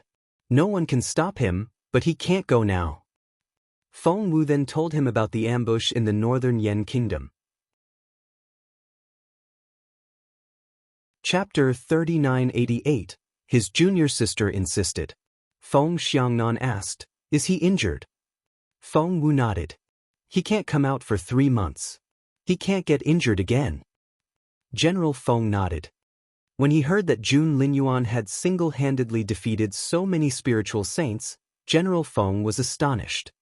Before she knew it, Jun Linyuan had become so capable. He then looked at Feng Wu, who was bargaining with Patriarch Huyen. As a matter of fact, Jun Linyuan wasn't the only one. The girl in front of him was equally astonishing. General Feng was pleased. The younger generation had grown so fast that it was a lot less stressful for them. However, when he recalled what Patriarch Huyen said, that the Dayan Empire was determined to destroy the Junwo Empire, General Feng felt a chill run down his spine. By then, Feng Wu had finished talking to Patriarch Huyen. She said, it's a deal then? Patriarch Huyen nodded. Of course, I can fool other people, but I can't fool you. If their master heard about this, he would be in trouble. General Feng was perplexed. What was the Patriarch and Feng Wu talking about in that split second? Why were they so excited? Patriarch Huyen was about to leave after that when General Feng suddenly remembered someone. If that person was here, they might be able to save the Junwo Empire and the entire continent. Hence, General Feng said, Senior Huyen. Master Huyen looked at General Feng in bewilderment. After some thought, General Feng asked, is it rumored that Master Mu is your master? Patriarch Huyen glanced at Feng Wu, but she didn't say anything. Did that mean that he could say whatever he wanted? Patriarch Huyen cleared his throat and put on a straight face.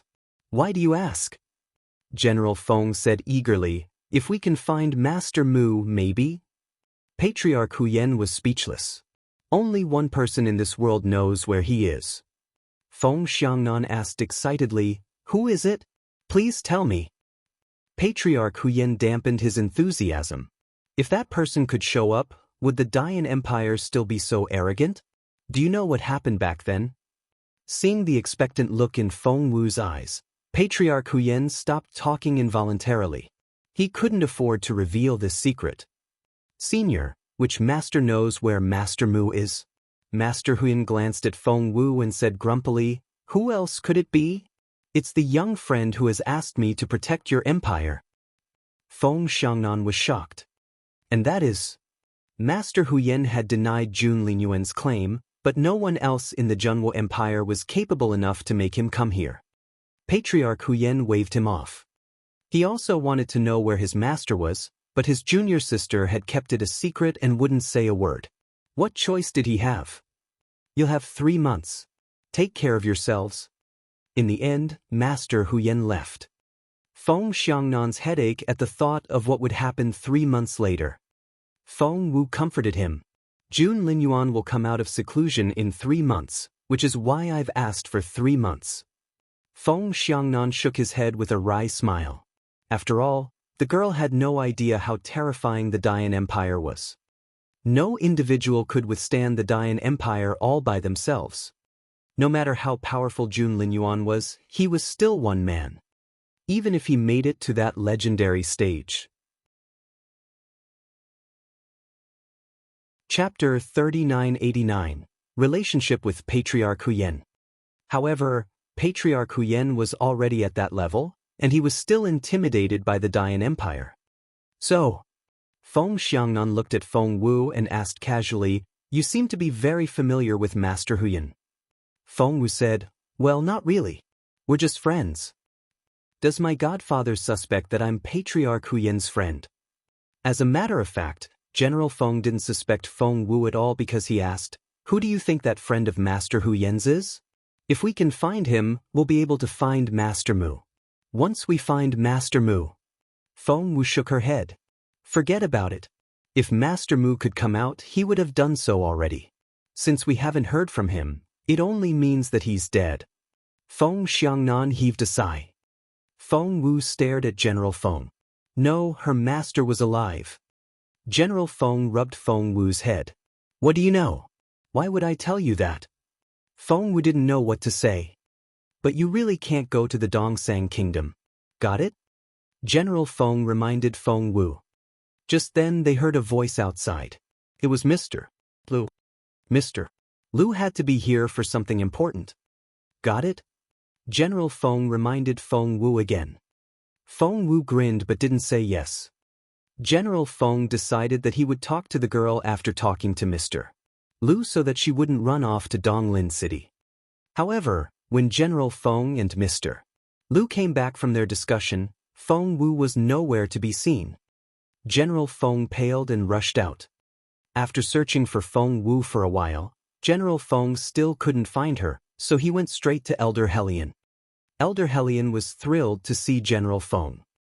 General, that girl is incredible. She has defeated 200 fighter jets all by herself. If it hadn't been for her, we would have.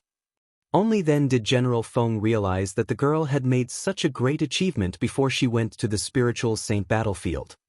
This girl was practically a treasure in the study of ancient technology. He couldn't afford to lose her. What? Didn't she go north on your order? General Feng's face turned livid. Elder Helion immediately realized what had happened. What? Wasn't that girl supposed to be there? Did she go there on her own? General Feng said, We must stop her.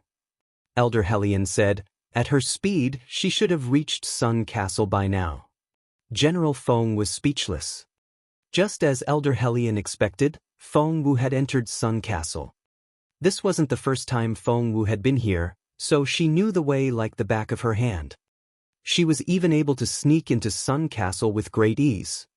Feng Wu had thought that she would be able to get some information from Lord Jing, but as it turned out, Lord Jin was about to set out for Donglin City. Feng Wu heard it when a steward was chatting with Lord Jing's guards.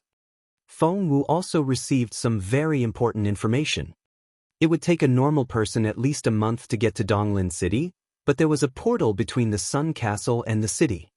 If they walked through the portal, they would soon reach the city. Chapter 3990, Donglin City.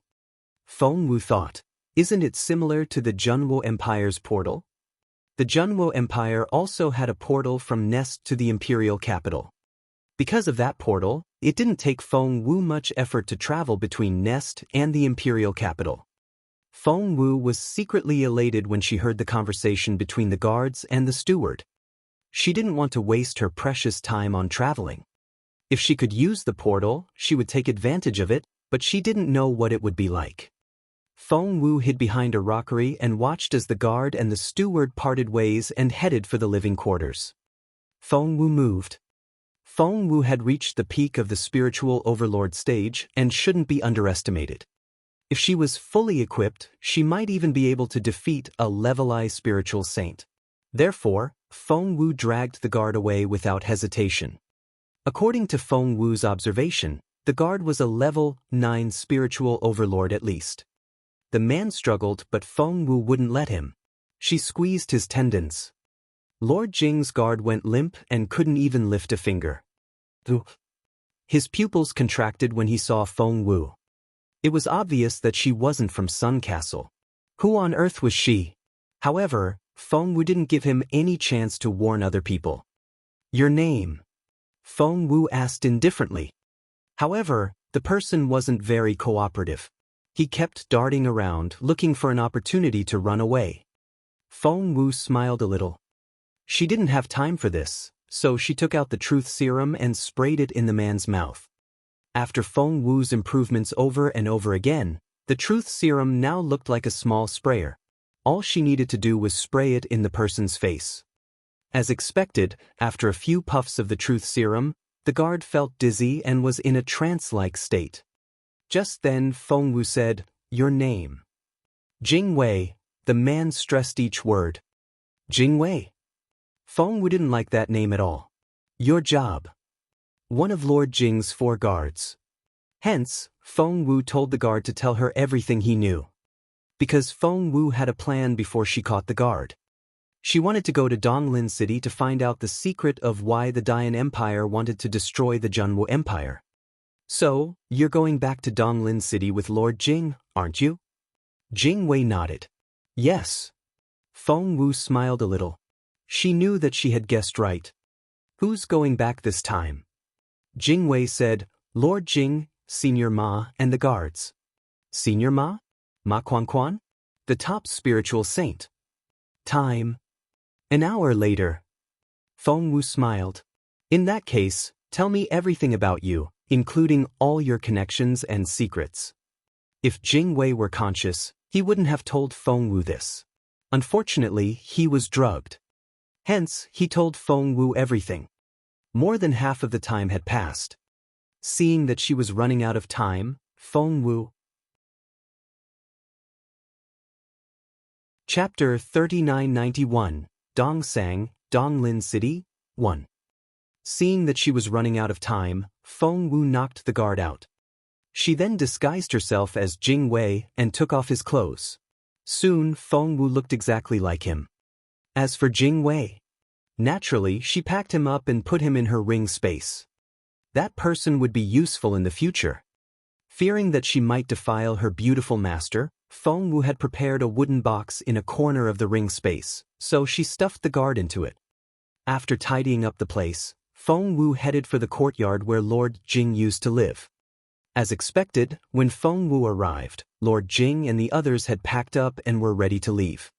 One of the guards frowned when he saw Feng Wu. "What time is it now? Why are you still wandering around? Do you need His Royal Highness to wait for you if you can't make it in time? You can't just open a portal. You'll be left here all by yourself." Feng Wu had learned from Jing Wei that the person who had scolded her was Jing Bao, the captain of the guards of Lord Jing's manor. It was easy to remember the names of the 4 guards, for their given names put together meant protect the empire. The four guards were called Jing Bao, Jing Jia, Jing Wei, and Jinghua. The other three were all peak level 9 spiritual overlords. As for how capable the captain was, even Jing Wei couldn't tell. Feng Wu couldn't tell what level the man was either. She only knew that he gave her an unfathomable feeling. Had Lord Jing always had these four guards? Because if one of them fell, a new member would replace the dead one, and that new member would inherit the name. Therefore, the four guards had changed quite a few times over the years, but the names remained the same. The elite guards were on friendly terms. Hearing this, they tried to mediate the situation. "Brother, it's about time. I think our Lord is coming out." As expected, Lord Jing came out at that moment. He glanced at the guards and asked, "Is everyone here?" Jing Bao threw a dirty look at Feng Wu and told Lord Jing, "Your Royal Highness, everyone is here." Lord Jing waved at him. "Let's go. To the portal." Feng Wu noticed that Jing Bao walked half a meter behind Lord Jing, followed by Jing Jia. As the third brother, Feng Wu quickly followed Jing Jia, and Jinghua, who had been silent this whole time, was right behind her. Feng Wu had only just arrived and didn't want to stand out. Hence, she kept her ears open and kept her eyes lowered as she tried to memorize everything. She needed Lord Jing's help to get to Donglin City, and she needed to make her way into the upper circle of the Dongsang Kingdom. Only then would she be able to achieve her goal. If she couldn't finish the task, no one in the Junwo Empire would survive 3 months later. Her family, her friends, the people she cared about, and the people she protected would all be crushed by Dian. She would never let that happen. And this task was so dangerous that even Feng Wu wasn't sure that she could complete it. She had to do her best and leave it to fate. For instance, it was already very dangerous for Feng Wu to sneak into Lord Jing's team. Jing Bao was much more capable than her, and Lord Jing was even more so. Feng Wu also saw Ma Quan after she met up with the others. He was a peak spiritual saint of Dian. If she made the slightest mistake, she would be crushed to pieces. Chapter 3992, Dongsang, Donglin City, 2. "Let's go," said Ma Quan. Because of his special privilege, Lord Jing could use the portal once. Under normal circumstances, the portal would only open once a month. Inside, Feng Wu noticed Ma Quan sitting in a corner and cultivating. Lord Jing was Ma Chuan's pupil, so of course, Ma Quan had his pupil serve him. Lord Jing told his guards to back off and make some space for him, while he knelt down in front of Ma Quan. Ma Quan glanced at him and was very satisfied with his humble behavior. "Do you have something to ask?" Ma Quan couldn't help but ask when he saw Lord Jing's expression. Lord Jing asked, "Master, does the Empire have to destroy Junwo?" Ma Quan smiled. "So what if the answer is yes?" Lord Jing immediately smiled obsequiously. "If that's the case, it'll be great. From now on, the Dongsang Kingdom will be invincible on this continent. No other kingdom will be able to threaten our existence." Feng Wu kept her gaze on the ground but was watching Ma Quan from the corner of her eyes. She cared more about the answer than Lord Jing did. Ma Quan nodded. "Don't worry.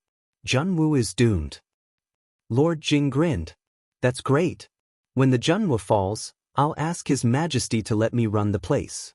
When that happens..." Ma Quan gave him a strange look. Lord Jing sensed it, so he looked at Ma Quan in bewilderment.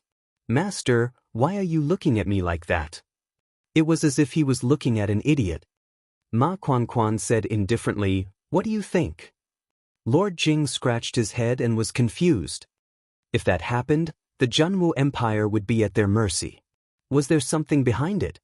Seeing that his silly pupil still couldn't figure it out, Ma Quan was worried that Lord Jing would make the request to his king, so he made it clear. "When that happens, the Junwu Empire won't exist anymore. What place are you going to run to?" Lord Jing said, "Master, although Junwu is gone, we still have their land, people, and wealth." Ma Quan shook his head. "No, they won't be there." Lord Jing was confused. "Why is that? Wait, is everything going to Dian?" Ma Quanquan shook his head. There will be nothing left. Lord Jing was still confused, but he had a feeling. Seeing that his master had closed his eyes and wouldn't say another word, he didn't dare to disturb him, but he was still very suspicious. Lord Jing couldn't figure it out, but someone as smart as Feng Wu felt a chill run down her spine. If what Ma Quanquan said was true, it meant Junwo would be wiped out. Did he mean that Jun was people, land, wealth, and everything else would be wiped off the map? Why? Feng Wu was utterly confused. Even if they were defeated and surrendered, the common people should still be able to live. Why would they all be wiped out? Just then, Lord Jing suddenly realized something. Master, are you saying that everyone in the Junwo Empire is going to die? No one is going to live. Ma Quanquan glanced at him and nodded. Feng Wu was astonished. She took a few deep breaths, and Ma Quanquan turned his cold gaze on her. Chapter 3993, Dongsang, Donglin City, 3.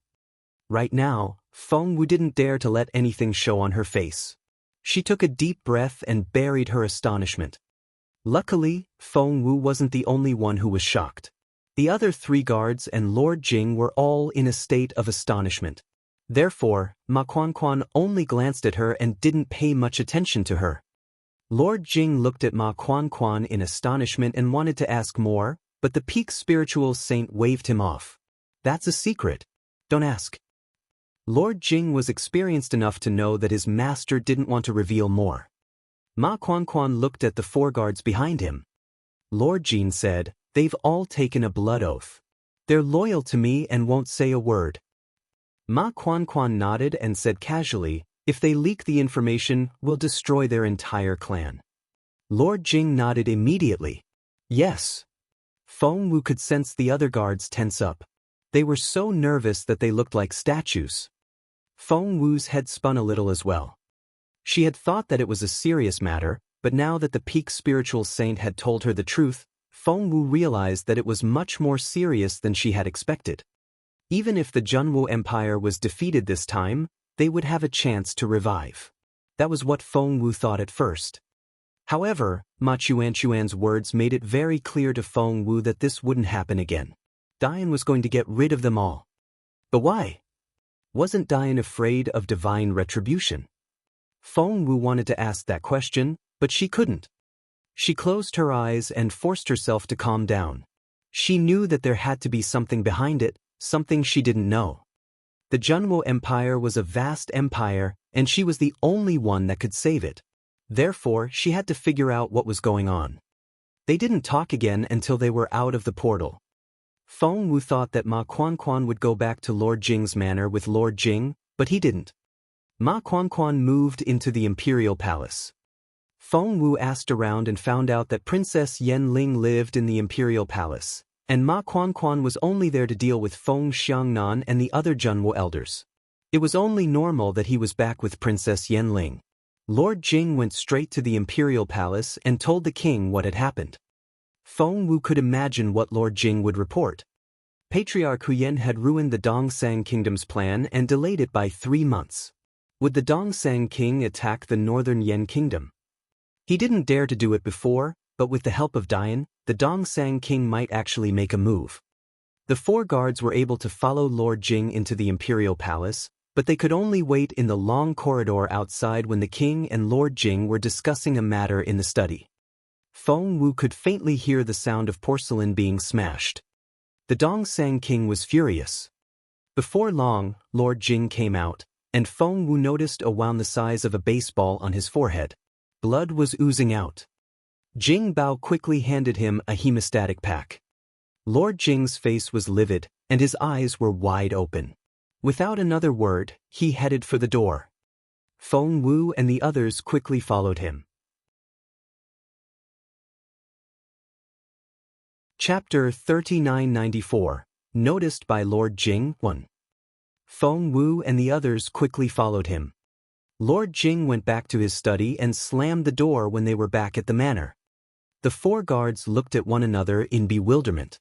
In the end, Jing Bao, the head of the guard, said, "Lord Jing is inside." 2 of us should stay here.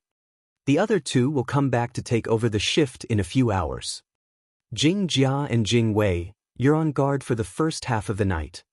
Because of Jing Jia's close relationship with Jing Wei, Jing Bao had never liked them.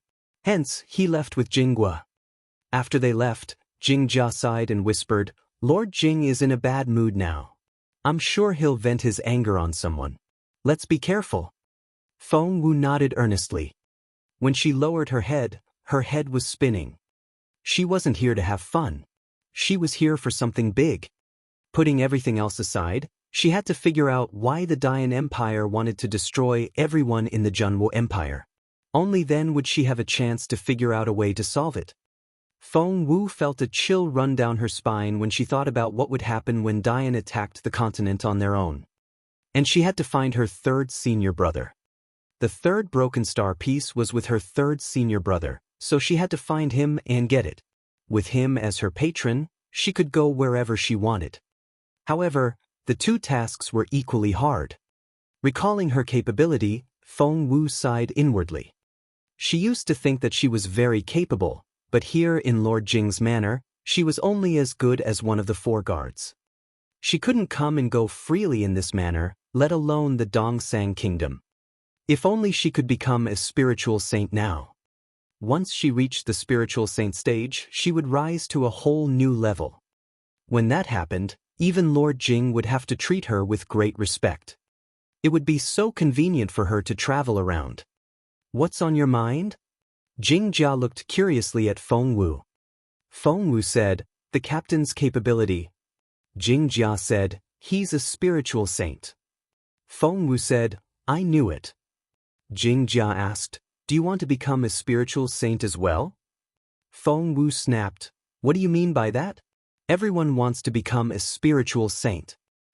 Jing Jia said, it's not that. I just don't want you to overthink it. Instead of thinking about such useless things, you should focus on your job. Seeing that Feng Wu wouldn't accept it, he smiled bitterly. Level 9 spiritual overlords are indeed only 1 level away from the spiritual saint stage, but this gap is like the deepest oceanic trench. How many level 9 spiritual overlords do we have? And how many can rise to the spiritual saint stage? There's a 1% chance. Feng Wu's stomach lurched. The Dongsang Kingdom had so many spiritual overlords. Feng Wu nodded. Jing Jia added, many people are stuck at the spiritual overlord stage for the rest of their lives. It's already very rare for someone of your age to have such a cultivation level. Don't even think about it. It's impossible. Feng Wu said, what if I really make a breakthrough? Jing Jia said grumpily, if you really make a breakthrough, I'll do whatever you want me to do. How's that? Tisk, it's impossible, but you're still delusional. I don't know what to say about you. Just then. Chapter 3995. Noticed by Lord Jing, 2. Just then. The door opened with a creak. The 2 guards immediately straightened their backs. Lord Jing glanced at them coldly. What were you talking about? Feng Wu didn't say anything, so Jing Jia said, my lord, I was only joking with Jing Wei. Lord Jing didn't have much patience. He said coldly, speak. Jing Jia didn't expect Lord Jing to get to the bottom of it, so he said, Jing Wei said that he wanted to become a spiritual saint, but I said that he couldn't do it. Really? Lord Jing turned to Feng Wu. Did you really say that? Feng Wu knew that Lord Jing was on the verge of losing his temper, and it wasn't because of her. Jing Jia kept giving Feng Wu warning glances, telling her to get over it as soon as possible and stop making empty promises. If she couldn't keep her promise, Lord Jing would kill her. However, Feng Wu knew that if she lied to someone as capricious as Lord Jing, he would probably kill her the next moment. Therefore, she had to be honest when dealing with such people.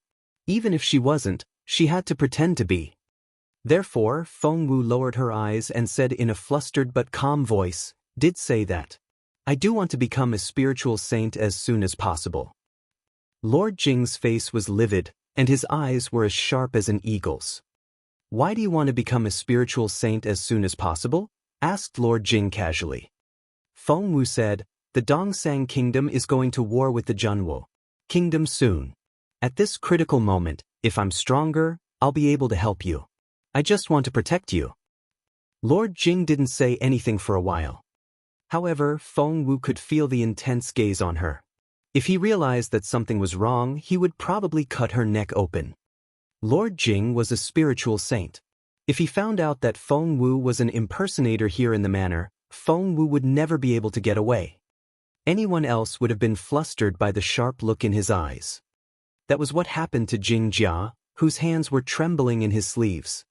All of a sudden, Lord Jing turned his cold gaze on Feng Wu. "Look up." Feng Wu slowly looked up. To make herself look like Jing Wei, Feng Wu had to put on an exquisite disguise that included her eye area. If one didn't lift her eyelid, they wouldn't notice that mask. Lord Jing stared at Feng Wu with his soul-stirring eyes. For a moment, Feng Wu thought that she was going to suffocate. As a matter of fact, she had broken into a cold sweat, and it was dripping down her back, almost soaking her clothes. "You can withstand my mental pressure?" Lord Jing was obviously surprised. Feng Wu pretended that her legs had given out. She stumbled back and almost fell. In terms of mental power, although he was already a spiritual saint, he might not be her match. "Good." Lord Jing cried out in surprise. "I didn't know that after so many twists and turns, I had a treasure that I didn't know of." Somehow, Feng Wu felt that the laughter was too wild, as if something crazy was hidden in it. "Come with me." Lord Jing quickly led the way after that. Chapter 3996, Noticed by Lord Jing, 3. Feng Wu and Jing Jia looked at each other, and Jing Jia gave her a concerned look. "Be careful." Feng Wu nodded, then followed Lord Jing. Lord Jing was a junior spiritual saint, and Feng Wu wasn't weak either. If they were to fight, Feng Wu might not lose. Lord Jing led Feng Wu into the study. However, the study was only a facade, and inside was a secret room. There was a painting on the wall of the study, and it depicted a man wearing a green robe. Lord Jing slid a finger across a button on his belly. The door to the secret room slowly opened. Lord Jing waved at Feng Wu with a smile. "Come with me." Wherever Lord Jing passed, candles lit up in the dark passageway. Instantly, the tunnel was as bright as day. Lord Jing led the way, and Feng Wu quickly followed him. Feng Wu looked around and paid close attention to her surroundings. Soon, a bronze door appeared ahead of them. Lord Jing unlocked it with a special method and entered first. Feng Wu followed him in. As soon as she walked in, Feng Wu sensed a dense spiritual essence coming her way. Lord Jing turned around and gave Feng Wu an indifferent look. "Jing Wei, how have I been treating you?" Feng Wu immediately feigned a respectful tone and bowed.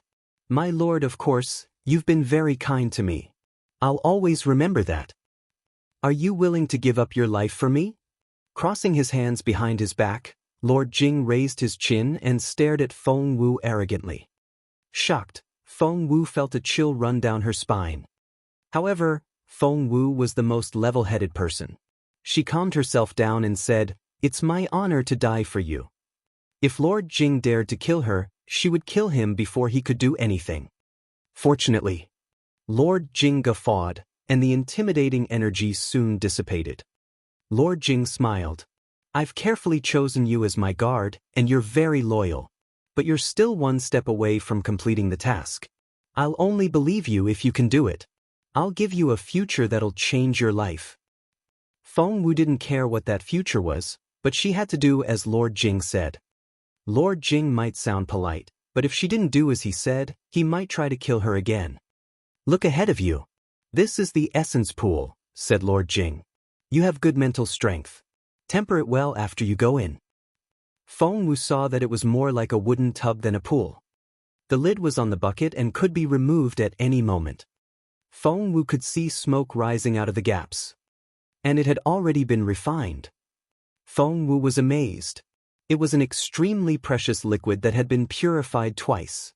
It wasn't something common spiritual stones or spiritual liquid could compare with. "Go in." Lord Jing smiled at Feng Wu. It was obvious that the pool was for Lord Jing himself, but now he was smiling at her. He had either recognized her and wanted to use this chance to drown her or was using her as an experiment. Because he wasn't sure about the purity and measurement of the liquid, Feng Wu felt the latter was more likely so. Chapter 3997. A Spiritual Saint, 1. Feng Wu felt it was the latter, so she walked into the bucket without hesitation. Lord Jing stared at her and said in a kind voice, "I've prepared this pool for you. Cultivate well. Don't worry about anything. Just focus on your cultivation. If you can become a spiritual saint in one go, it'll be the greatest reward for me. I don't care how much spiritual liquid you use." Looking at the liquid in the pool, Feng Wu turned to Lord Jing and asked sincerely, "Are you sure you don't mind the cost?" Lord Jing waved his hand. "Use whatever you want and absorb as much as you want. I've been there, and I know better than you that this trip will cost me a lot of spiritual liquid. If you can't make a breakthrough, you won't be able to absorb much even if you want to. Don't worry. Even if you absorb all the spiritual liquid, I won't blame you." Lord Jing thought, "How can you absorb that much? I only absorbed a shallow layer. Who do you think you are? Are you more talented than me?" The more one absorbed, the more talented they had to be. Feng Wu nodded at those words, but she still had to show her gratitude. Lord Jing waved him off. "Go back to your cultivation. I'll wait for you in the cultivation room next door." After that, he put his hands behind his back and waddled off.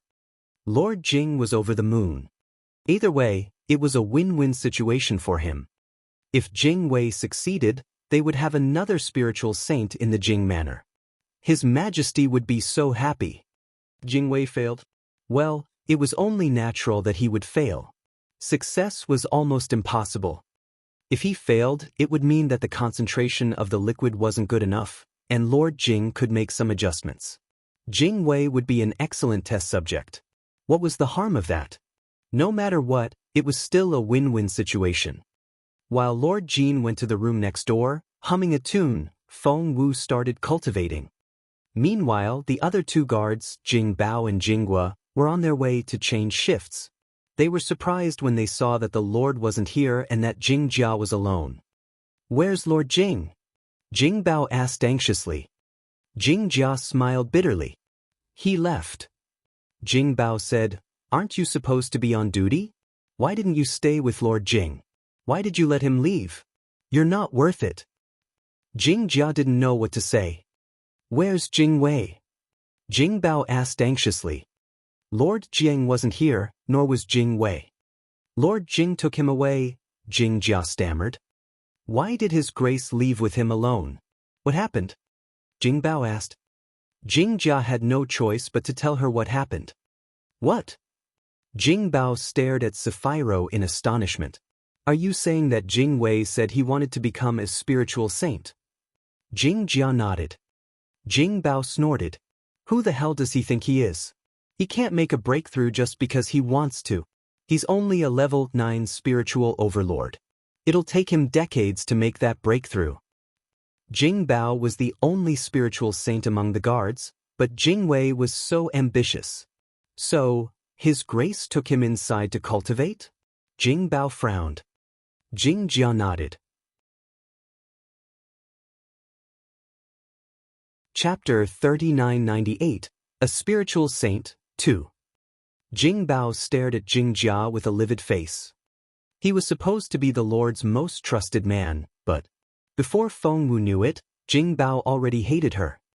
But he can't make a breakthrough to the spiritual saint stage. Jing Bao smirked. Jing Bao wasn't the only one. The other two shook their heads as well, saying that Jing Wei was making things up. Meanwhile, Feng Wu wasn't so sure either. She had been using the spiritual liquid of the Junwo Empire for her cultivation. The spiritual liquid of the Dongsang Kingdom was fundamentally different from that of the Junwo Empire, and Feng Wu was worried that it would make her cultivation less efficient. However, when she really started cultivating, she realized that the magical soul vine would filter the energy of the Dongsang Kingdom and provide her with a purer spiritual essence. That only made it easier for Feng Wu. Feng Wu had been making rapid breakthroughs before, so she thought that she could improve her cultivation level a little. However, she didn't expect to make any breakthroughs for the time being. However, with the help of the magical soul vine, Feng Wu could sense her spiritual essence rising. And the speed was uncontrollable. Seriously. Feng Wu couldn't believe that she could become a spiritual saint just by saying that she wanted to make a breakthrough. Everyone wanted to become a spiritual saint. Once she made a breakthrough with Feng Wu's talent, she would be able to walk freely in the Dongsang kingdom. At that thought, Feng Wu grew excited. The agitation backfired on her spiritual essence. Cough cough. Feng Wu coughed violently. The spiritual essence around her was disturbed as well.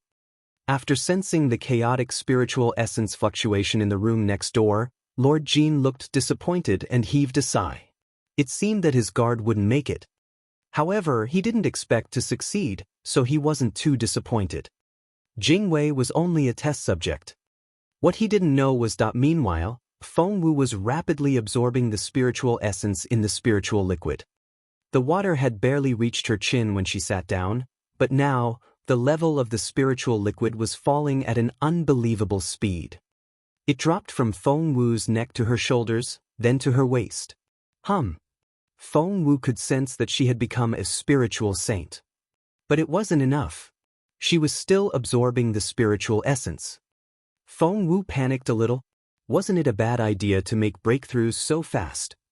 However, she then recalled that after obtaining the vast essence pill from her sixth senior brother, her physical fitness had been enhanced. Maybe this time, she would be able to make a breakthrough. Here in Donglin City, the more capable she was, the better.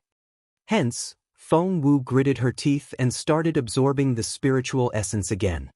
The magical soul vine absorbed all the impurities when the spiritual essence went through it, and the appropriate concentration was transferred to Feng Wu's dantian.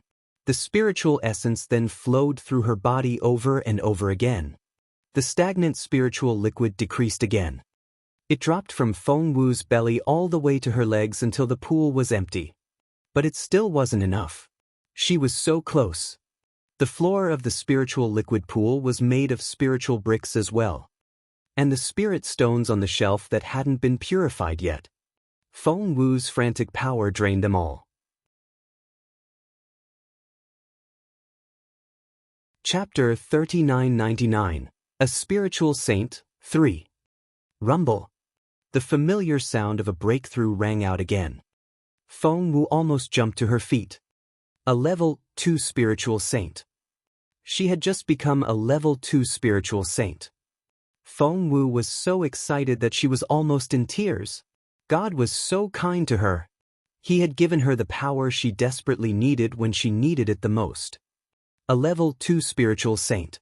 Feng Wu was invincible among her peers and could defeat opponents of a higher cultivation level. Now, she could fight a junior spiritual saint. How amazing!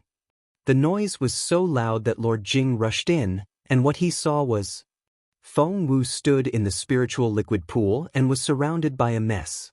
No, there was no spiritual liquid pool. The spiritual liquid had dried up, and even the bricks and piles of spirit stones on the ground had turned into white powder.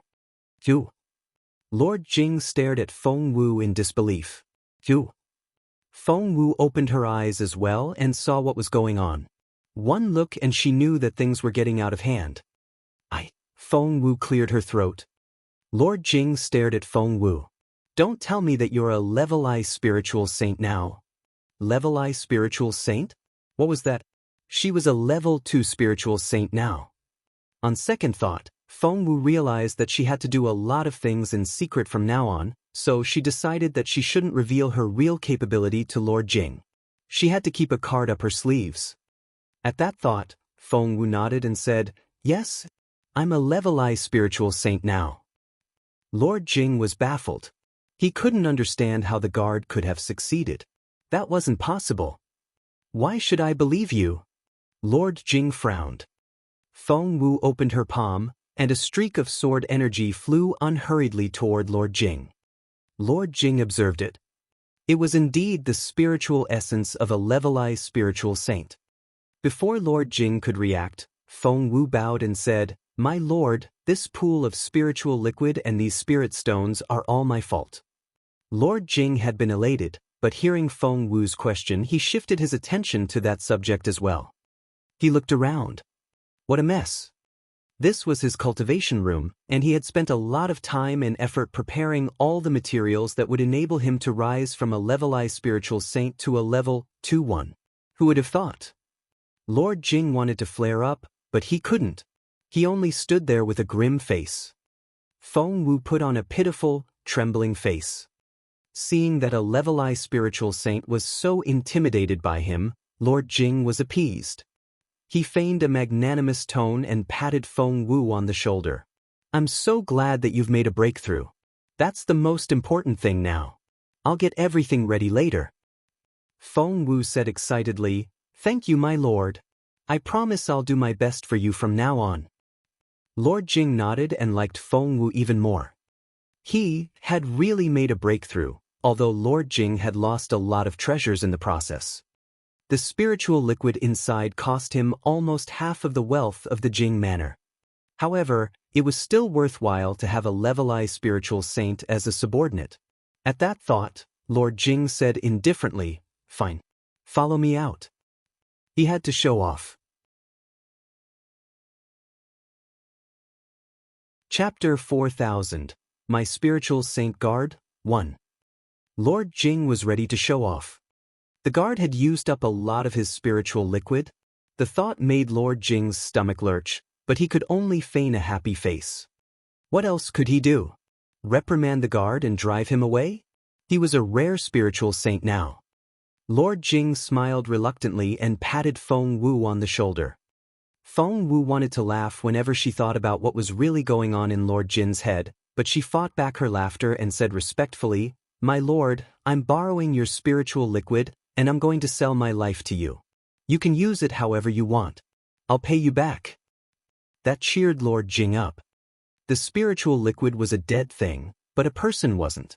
Lord Jing could enslave a spiritual saint for the rest of his life. That was a sweet deal. At that thought, Lord Jing nodded with a smile. "Good, very good." When they came out, they ran into the other 3 guards. Jing Bao's face darkened when he saw Lord Jing come out of the study with Jing Wei. It had always been his duty to follow Lord Jing around alone. Since when was it the 3rd guard's turn? He threw a dirty look at Jing Wei. Just wait when Lord Jing was gone. Just then, Lord Jing looked up and saw Jing Bao. He smiled at the latter before heading for the bedchamber. Jing Bao stopped Feng Wu with a ferocious look in his eyes. "By the way," Lord Jing turned around and glanced at Jing Bao. "Raise his pay level to the same as you." A promotion. Although Jing Bao was a guard, he was a powerful spiritual saint, so he had his own courtyard, cultivation room, and... But why could Jing Wei have them as well? Lord Jing left without giving an explanation. However, Jing Bao only stared at Feng Wu. Why? Feng Wu wasn't intimidated by the fierce look in his eyes at all. All she could think of was what she could do with his rage. Why? Jing Bao grabbed Feng Wu by the collar, and blue veins popped on his face. Feng Wu rolled her eyes and knew what to do. Did he think his life would be so easy? She wanted to destroy the Jing Manor first. Feng Wu frowned a little. "Put me down first." Of course, Jing Bao wouldn't do that. However, Feng Wu reached out and grabbed his arm. The pain made Jing Bao stare at Feng Wu in bewilderment. How is that possible? He gritted his teeth and asked angrily. He thought he knew how capable Jing Wei was slash. "You're just a level 9 spiritual overlord." "Why?" Feng Wu tightened her grip. Jing Bao felt that his entire arm had gone numb. He exerted all his strength, and blue veins popped all over his body. Jing Jia and Jing Guo were both anxious, but there was nothing they could do. They stared at Feng Wu in astonishment as well. Jing Wei should be a level 9 spiritual overlord, but why couldn't Jing Bao, a junior spiritual saint, defeat him? To their further astonishment, the next second, Feng Wu threw Jing Bao's hand off. Just like that. The contrast between their power was obvious. "Aren't you a level 9 spiritual overlord?" Jing Bao stared at Feng Wu in disbelief.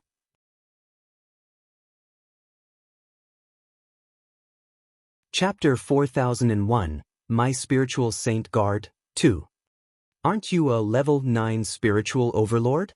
Jing Bao stared at Feng Wu in disbelief. Feng Wu glanced at him. A level 9 spiritual overlord? I'm not one anymore. Jing Bao looked as if he knew what was going on. Meanwhile, the other two guards were also staring at him in astonishment.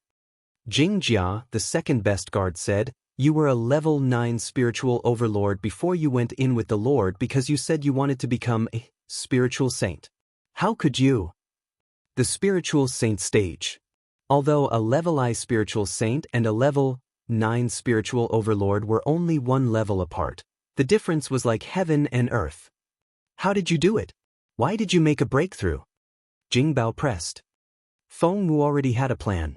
Hence, she put on an innocent face and said, "I didn't do it." "How could I possibly do it?" Jing Bao asked again. "How did you do it then?"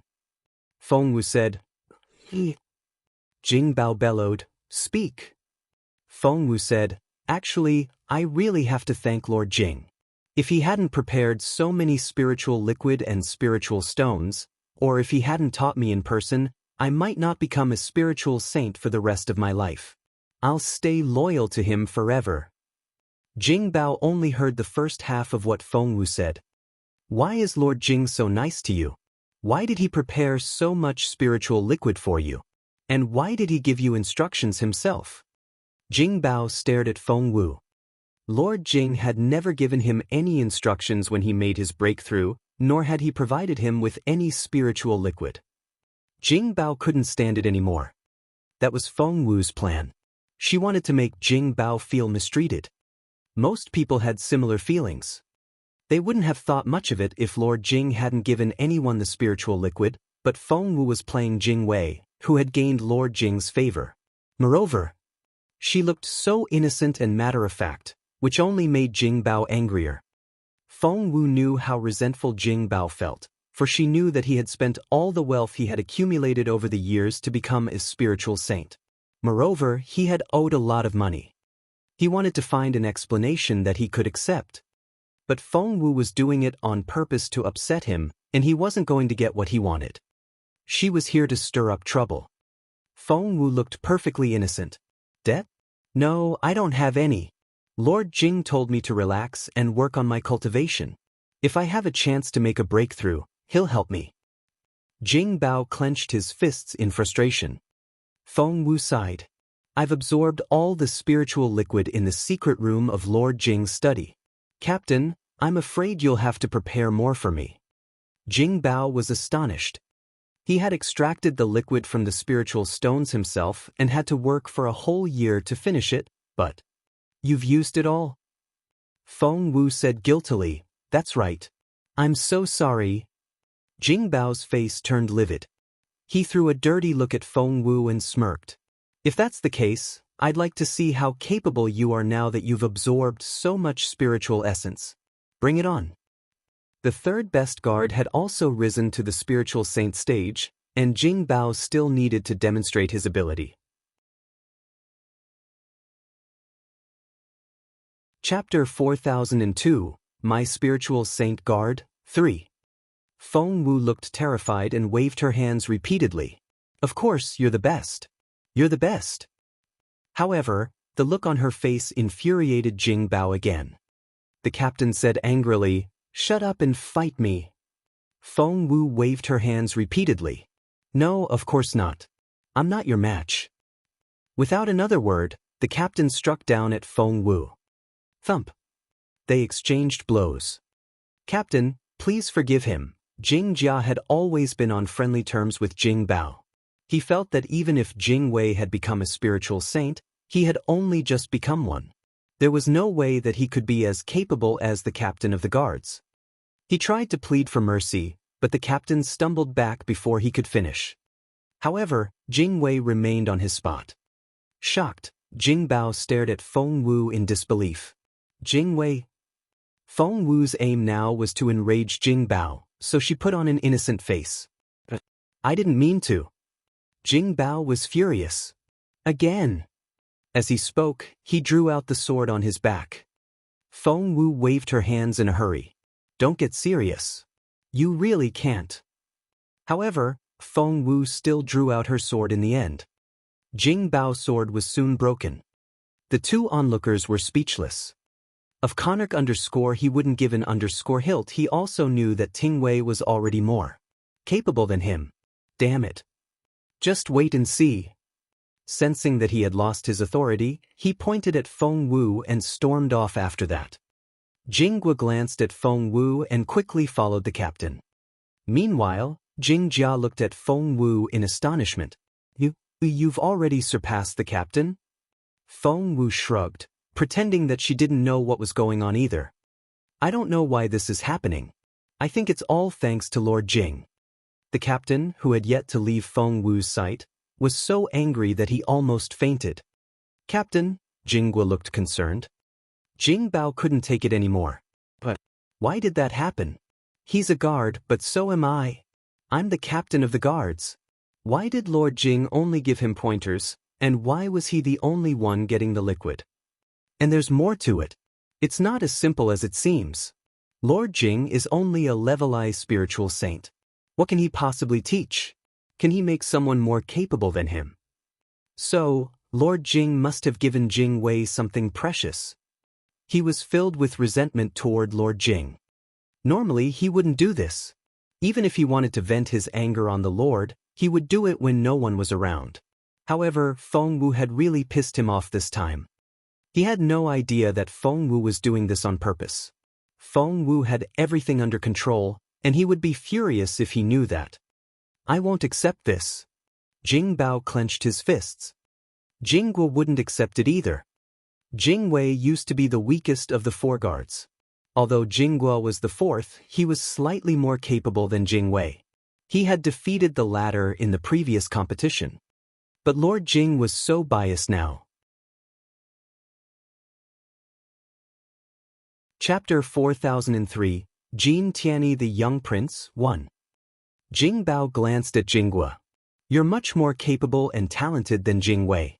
If you can use that pool of liquid, you'll be more accomplished and capable than Jing Wei, but Lord Jing only favors Jing Wei. Jinghua clenched his fists and was filled with hatred. Jing Bao still wouldn't let it drop. I'll go to reason with Lord Jing. I'm coming with you. Jinghua quickly followed her. The captain wasn't so direct when he met Lord Jing. He was more tactful. Lord Jing said, Really? Do you mean Jing Wei? Hi, he's a good kid. He's talented and has a good temperament. As the captain of the guards, you have to treat him well. Don't pick on him. Got it? The captain was speechless. Lord Jing asked, Anything else? Despite his resentment, the captain shook his head. Lord Jing waved at them. All right, you can leave now. Jing Bao and Jinghua left the room, closing the door behind them. Jinghua was the younger one and couldn't control his temper.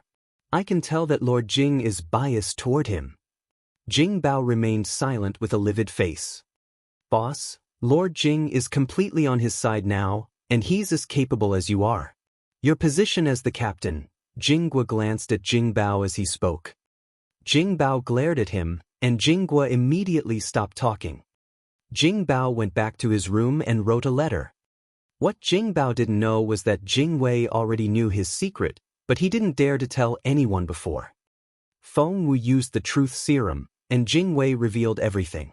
As it turned out, the captain of the guards was a pawn that the king had put in Lord Jing's residence. Meanwhile, Feng Wu. She left the courtyard and pretended to take a walk. Soon she ran into Jin Tianyi, Lord Jing's son.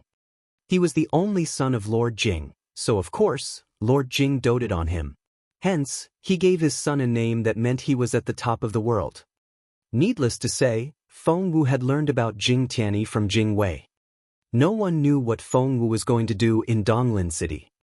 No one knew how much trouble the Dongsang Kingdom would have because of the girl. Right now, the teenage girl was walking around the manor in disguise as a capable guard of the Jing Manor. A colorful bird was flying in the sky. Needless to say, it was little Phoenix. Get me my bow. Now, under the moonlight, A chubby 7-year-old was shouting in excitement. When he was playing in the garden, a bird pecked at him. Not only that, but it had also peed on his head. Ah! Infuriated, Jing Tianyi shouted, "Shoot the bird down." Now, the young prince had 4 guards with him. Although they weren't spiritual saints, they were still peak spiritual overlords. That was to say, the Dongsang kingdom had more capable cultivators than the Junwo Empire. One of them ran back to find the young prince's bow, while the other 3 went to catch Little Phoenix. Little Phoenix was as capable as they were. Chapter 4004, Jing Tianyi the Young Prince 2. It had been there when Feng Wu became a spiritual saint, and it was so close that it could make the breakthrough at any moment. It had been cultivated in seclusion to make a breakthrough, but Feng Wu had brought it here to play the part. Catch it, now. Jing Tianyi stomped his foot anxiously, and his round body looked like a ball. Lord Jing doted on the boy and would do anything to please his son. He would spare no effort to provide him with the best things in the world. Hence, the 4 guards didn't dare to defy the young lord's order. They all tried their best to catch Little Phoenix. Little Phoenix led the 3 guards around the manor as if it were playing hide and seek. Of course, Feng Wu wouldn't do anything. She hid in the dark, for it was a very important part of her plan. Jing Bao, the captain of the guards, and Jing Tianyi, the younger prince, were her pawns. Little Phoenix flew around in circles and soon arrived at Jing Bao's courtyard. Just then, Little Phoenix spotted a white pigeon and flew in that direction. "You sure know where you're going." Grabbing his bow, the young prince tried to shoot the bird. Little Phoenix flew away, but the white pigeon was hit. The arrow pierced through the pigeon, and it was dead before it hit the ground. The young prince didn't even look at the pigeon. He was going to chase Little Phoenix, but to his surprise, the bird with the colorful tail was gone. "It's gone? How? Why is it gone? Did I give it permission?" The young prince shouted arrogantly. "Find it. Everyone, find this bird, or I'll kill you," the young prince said angrily. Just then, the young prince's favorite guard picked up the pigeon. "Wait!" he cried out. "My lord, that's a messenger pigeon, and it has a letter tube tied to its leg." After that, he handed the bamboo tube to the young prince. He was so excited because this discovery might atone for his crime. The young prince was a child and could be easily distracted. So, if they changed the subject, maybe the younger prince would. But the young prince wasn't in the mood now. He said angrily, "What, pigeon? I don't need a pigeon." Yang Fu smiled bitterly. "My lord, your father is the only one in this manor who can send a messenger pigeon. What if it's an emergency?" The young prince frowned. Looking up, he saw that the colorful bird was indeed gone, so he said angrily, "Then prepare another pigeon and send this letter. Why bother me with such a petty thing? You're useless." He turned to leave after that. Yang Fu smiled bitterly. But the pigeon is dead, and we don't know where it's going. This is so annoying." The young prince waved his chubby hand and said, "Give it to me. Let me see what it says. I'll know where to send it after I read it." Yang Fu said, "But if your father knows about this, I'm afraid." The young prince threw a dirty look at him. "I'm my father's only son. He's not going to kill me."